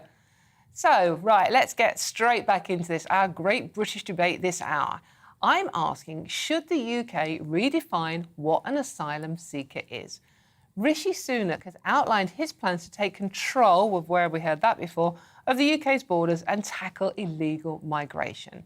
So, speaking to Esther and Philip this morning, he argued the need to redefine what an asylum seeker is, as the broad definition that is currently used has been exploited. So, for the great British debate this hour, I'm asking, should the UK redefine what an asylum seeker is? So, I mean, I just like, it's just playing with words, isn't it? I mean, I'm just... See what my panel make of this one. I'm joined by former Liberal Democrat MP Lempet Opik and broadcaster and columnist Lizzie Cundy. As I said, I think it's playing with words, but what do you think? Is this going to help? Lempet, let's come to you. You're a politician. You know what you're talking about. That doesn't mean I know what I'm talking about, but I can tell you what I think. I didn't say that. I won't say anything. I was preempting Lizzie there. Both my parents came from Estonia, and technically I'm entitled to Estonian citizenship, in fact. They came in a very dark time in world history where, let's be blunt, a proportion of my family were assassinated by the Soviets. So Britain was incredibly generous, took in hundreds of thousands of people at that point, and we didn't have this argument about semantics. And everyone who came in at that time made and wanted to make a contribution to the economy. Now, what's changed here, I think, is two things. Number one, we've got economic migrants and we've got political migrants. Now, a lot of those political migrants are our own fault. We messed up in Afghanistan. We ruined Iraq. Hardly surprising. And Syria. And this completely self-delusional idea that we could rewrite the authorities in the Middle East. That's our fault. And I think we've got an obligation to bring those people in. Then there are the economic migrants. Can you really blame someone to want to better themselves by coming here? Rishi is way off beam here, because if you're sitting in Calais, you're not going to be saying, oh, let's just check what Rishi Sunak's regulations are before we get in the boat. Yeah. So even if you disagree with what I said about political and economic migrants, most people, I think, would agree with that. The real challenge is to stop people coming in illegitimately. And the rules are already there. There's no point in changing them. But this is it. Do you think he's saying this to win points at the minute because it's such a big issue? And let me tell you, look, asylum seekers, they flee their country because there's war, there's danger, there's harm to them and their families. Correct? Yes? Yeah. So coming from France, there isn't a war. They're coming over illegally, and that's the difference, isn't that right? I mean, I'm sorry, but France isn't a war-torn country. We understand, you know, in Ukraine and other areas that are, you know, and people are fleeing for their lives, and they're in danger, of course. But Lizzie, the thing is, my parents could have stopped in France. It'd been harder because France is pretty ruined after World War II. But I don't agree with you, because I can't blame people for trying to get to what they perceive to be the best place. But We're a we've victim got to of our own stop public these image. gangs that are going over. People are dying in the treacherous waters. We have to stop that. Okay, and what's happened to Rwanda? What's happened to the plane? What's happened? Because that was an idea. That's what's happened with that. It's still going through the courts, isn't it? The European exactly. Court of We've got Human a Rights. European judge that stopped it. But the problem there, Lizzie, we finally found something to disagree on. Yeah. I just thought, I'll leave you to it. I'm going home. Bye. I'll sort out my seat in just a minute. But I know it's a comedy. I'll do it now. He was trying to impress me. Yes. It's a comedy of errors there. Serious point on collapsing seat. The great irony with Rwanda is it only works if Rwanda is a terrible place to go. It's meant to be a disincentive for crossing the channel. Yet Rwanda is essentially a first world country. You can't have it both ways. You can't say, if you come over here, we'll send you to that terrible place. And at the same time, give 120 How million many have pounds. come over in the last week? We saw the numbers. 1,620. I mean, this is treacherous. But people are dying in the waters. It's Well, what disgusting. would you do then? Do you think Rishi's plan is going to make any difference? I think Rishi's trying to score points. I think he's doing a topic that he thinks will win him some members on the voting. That's what I think.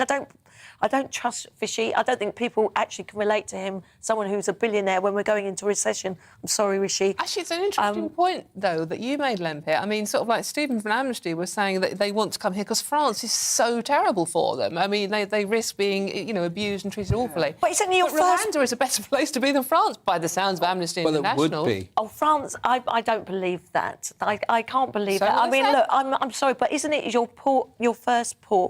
first safe haven of sanctuary? If you leave that, then you are an illegal immigrant. You haven't got your paperwork, you haven't got your passport, you're not allowed in. Yeah, but that wouldn't be France, because you don't start in France if you come across the whole of Europe. Most people don't. And my opinion about what you're saying, and I think Lizzie and I agree with this, it's exaggerated. It's not that terrible in France, actually. But here is the irony, and it's exactly contained in your question, Dawn. If Rwanda is as good as I think it is, it's still worth crossing the channel if you get a one-way ticket to a nice place with consistently better weather than the UK. And not just that, there's £120 million or something like that being paid to Rwanda to look after these people well. But why are we being stopped by a European judge on this decision? Because we are still members. We signed up for it. Well, we need to get our own. We have to, and now, because that was a waste of money. Boris's biggest mistake was he didn't handle Brexit properly. We haven't got the human rights side sorted out, and we haven't got a trade deal sorted out, because Boris let the EU run rings round us. If he hadn't done that, maybe we wouldn't have the cross-channel mess we're in. I can't actually think of one policy Boris actually put through. I mean, Brexit is done. Look, we voted for Brexit, but... Kind of. I don't think it's kind done. of. It should be exit. Yeah, but Brexit exit and all the problems with that. The difficulty is the European Union has made some catastrophic mistakes. Angela Merkel, when she was in charge of Germany, said, "You're welcome in here." Oh, yes. And then when she did that, anyone who came into Germany could go anywhere in the EU, including the west coast of France. What's next? Good old UK. Isn't it funny how every conversation you have about every subject comes back to Brexit at some point? Can't get away from it. You can't, unfortunately. I'm blaming the Hosepipe ban on Brexit. Okay. This show is nothing without your views, though. So let's welcome one of our great British voices. And this is your opportunity to be on the show and tell us what you really think about the topics we're discussing. This hour, we're heading over to Kidderminster to speak with GBNews viewer John Reid. Hello, John. Welcome to the show. Yeah, thank you, Dawn. Good afternoon.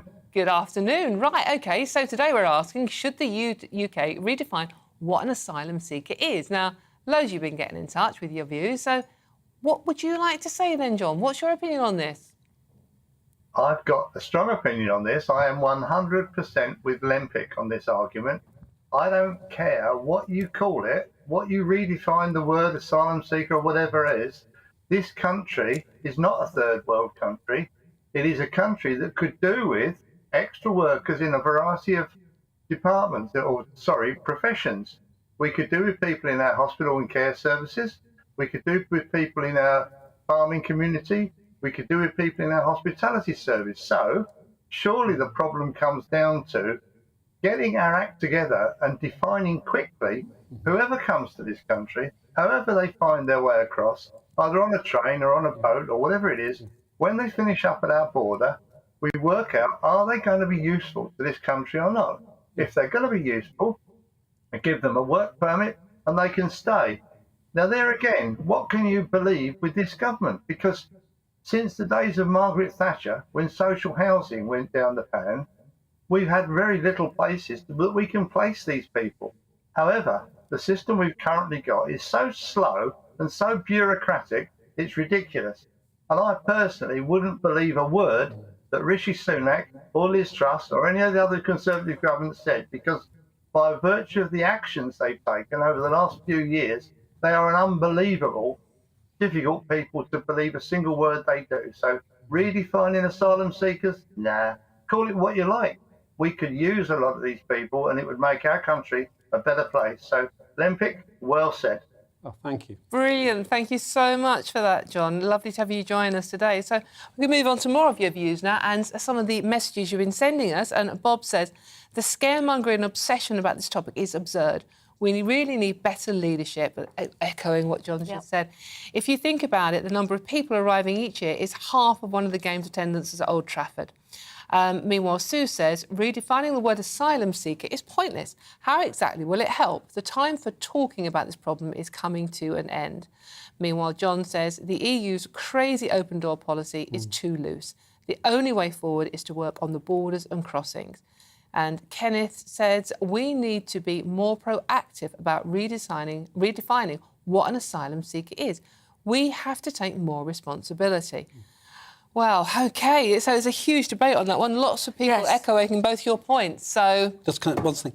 I actually work with the relocation sector. They want to do exactly what John in Kidderminster says.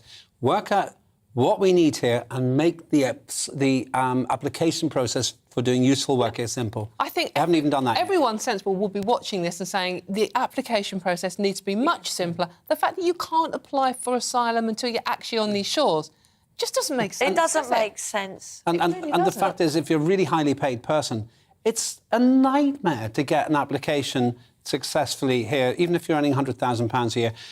Now, it can be fixed, but this Byzantine system isn't really serving the economy and it's not serving the genuine people here as well. But let's get, stronger border controls and get Rwanda moving. I mean, what a waste of money. The plane that never left. Will it ever leave? Well, quite. Well, actually, a lot of planes aren't leaving at the moment. It's very true. Whether you want to go all the way to Spain or Rwanda. Tell me right, about OK, it. we're going to lighten the mood now. You have, in front of you, I have one as well. I'm not quite sure what I'm meant to do with mine. It's a buzzer. It's time for our quick-fire quiz. It's the part of the show where I obviously have no idea what I'm doing, but that narrows it down to the whole show today. And so I test my panel on some of the other stories hitting the headlines right now. So with me still are Liberal Democrat MP Limpa Opit and broadcaster and columnist Lizzie Cundy. So let's hear your buzzers. Go on, Stephen, give it a go. Hold on, are you identifying as Stephen? I don't know what I'm doing. Right, That's OK. me. So, I'm right, identifying as myself. Right, OK. So, right, OK. Now, remember, do not press your buzzers before I have finished the question. It's very strict. All right, OK, yeah, I've got to be strict with you, Stu, haven't I? Right, let's begin. So here's question one. Right, OK. Hands in laps. So, come on, Lempit, you're a bit close to the buzzer there. OK, all right. I've done a show with him before. I know what he's like. You know what you're like, right, OK. Here's your first question. A watch once owned by Adolf Hitler was auctioned to an anonymous collector, but how much did the item go for? Closest answer wins. Right, OK. Oi, Lizzie. Right. Oh. OK. I guess it is 1.1 I'm sorry, I didn't have actually the... Oh, right, I didn't actually... We both know this. Right, OK, well, go on then. Go on, have a guess. I think it's 1.13 million. I think it's 950,000. Sorry, you want me to press the button? You didn't even press the button. This is going really well, isn't it? I'm never going to make a quizmaster, am I? It is Britain's Not as bad talent. as the seat. The seat cut me down to size. The combination of your buzzers and my auto cue. Oh, in any case, the watch itself is engraved with the initials AH and bears the swastika symbol. Right, OK. According to the catalogue description, the watch was gifted to the dictator in 1933 when he became Chancellor of Germany. The object was first taken by a French soldier even shortly days after the Second World War. Jewish leaders have condemned the move. So what do you make of that? I mean, should you be selling stuff like from Hitler? No, I wouldn't like want that? anything from Adolf Hitler, as I wouldn't Putin. It's just... But the thing is, like, I met Mikhail Gorbachev once, and he was awkward with me, but it's still a good name drop. I still mention him like I just did now. The ultimate name drop, oh, by the way. By the way, when I was Mikhail, having dinner with him. But the fact I thought is... Simon Cowell was good. But well, it's one person... I wouldn't want anything from Adolf Hitler. I'm sorry, I think that's very... Nor would I, but it's historically interesting. It doesn't mean you're a Nazi. Well, it's a bit like the bunker in Berlin, the fact that they've destroyed that and you can't go there, whereas for the historical importance of it, I mean... I went to Auschwitz when I was an MP, and I have to say, one of the things I regret is they'd knocked down most of it. It would have been far more impressive if it had all been there, even though it's a place of death. And I would say, this time, OK, this is a commercial thing. Where do we stop the censorship? Where do we stop the censorship? Right, OK. I'd rather spend my money on other things, I'll be honest. Well, yeah, absolutely. Well, talking of which, from sublime to ridiculous, reality TV star Kim Kardashian has broken up with her comedian boyfriend, Pete Davidson. But why? You'll know this. You'll know I've this. got the multiple choice answers. Do you know what? I should know this one. No, I've got the multiple choice answers. Go on then, go on. It works. OK, A, she wants to get back with her ex-husband, Kanye West. B, because of their demanding schedules, or C, Kim's children took issue with the comedian. Let me finish talking, Lizzie. Sorry. Right, OK, go on, Lizzie, I'm going for C. Look, I am showbiz queen, I should get this, but I think it is because Kim's children took issue with the comedian because he was fighting back with their dad on social media and it was getting a bit too much. And I do know the mother. I know you don't like a name drop, but she was a little bit concerned with that. Right, OK. Oh, well, I'm just desperately thinking of someone to name drop here. Oh, it isn't. Oh, in any case... B. I say B. Oh, too late. I think my one was the real answer, though. I think that's what she's saying. It's the showbiz standard, isn't it? They're demanding schedules. Of course. Actually, I believe Lizzie first. I think Lizzie's probably telling the truth. On that, yeah. It just wasn't funny either. Right, the couple have been dating for 9 months, a whole 9 months, after meeting on the popular TV show Saturday Night Live. Currently, Pete is in Australia filming the upcoming movie Wizards, while the famous Kardashian remained in the States. According to a source close to the former couple, they struggled with a long-distance relationship. Your heart bleeds. They're hard, those long-distance relationships, though, aren't they? Well, 9 months, I mean, God, give it more of a go. I'm thinking it just wasn't working, to be honest with you. Yeah. Right, OK, and here's question number 3. Oh, so exciting, this is... An Italian athlete came last in his 400-metre race during the Under-20s Athletics Championships for a very peculiar reason. But why? A, the athlete went commando, The athlete went commando and his genitals fell out during the race.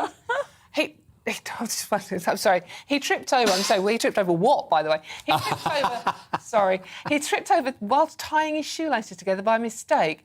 Or C, he fainted after hearing the starting gun. Why did I know Lizzie would be first on this one? I so want it to be A, so we could see the footage. I think it's B. OK, right. Ready? Let's brace yourself for this one. The answer is A. No way. Oh, my God. No way. And now we're all going to sit and watch the... Oh, no, we're not. Do you know, it's very good to go commando. Do you know that? To get the air. You shouldn't be... Did you know that? Right, OK. I couldn't possibly comment. No. Right, OK. It's decathlete Alberto Nomino, as seen here in the blue. OK, I'm peering It's not HD, is it? Can we home in? My eyesight's going up my show. He started his race off promisely. Hold on a minute. Lizzie. Can't see anything. Lizzie's put her glasses on. Not much to write home about, let's be honest. He started off promisingly, but slowed down on the home straight. Footage captured the athlete grabbing his crotch as he approached the finishing line. I'm still staring at the picture, sorry. The athlete said he was initially disappointed over the incident, but is now trying to see the funny side of it. We're all laughing. Dawn, we're all But that is a schoolboy error for an athlete, being married to an ex-footballer. OK, right, so... That actually happened to me in Austria once, but that's another story. Oh, my God, right, that's for another show, and thankfully, possibly I'll be back, who knows. On today's show, we've been asking whether you would dob your neighbour in for breaking hosepipe bans. See the seamless link there, athletes and I'm not making that joke. According to our Twitter poll, 8% said yes, they would grass on the neighbour, and 92% said no. Very wise. See, wise well done, viewers. Britain. Well done, Britain. Also, thank you so much for my very lively panel today. Former Liberal Democrat MP Olympia Opic and broadcaster and columnist Lizzie Candy for joining me. And thank you all at home for your company. We'll be back tomorrow at 4 o'clock and I'll leave you with the weather forecast. Thank you. Looking ahead to this evening's weather, and the UK will be dry for many, although parts of Scotland will continue to see some rain. Here are the details. It'll be a fine end to the day across southwest England with plenty of late evening sunshine. It'll feel fairly warm initially, but start to feel fresh after dusk. Southeast England and East Anglia will also end the day on a dry and sunny note, with temperatures still in the low 20s in London around dusk. There could still be some cloud around eastern Wales this evening, but much of the country will see clear skies to the end of the day. The cloud, however, could be a little bit more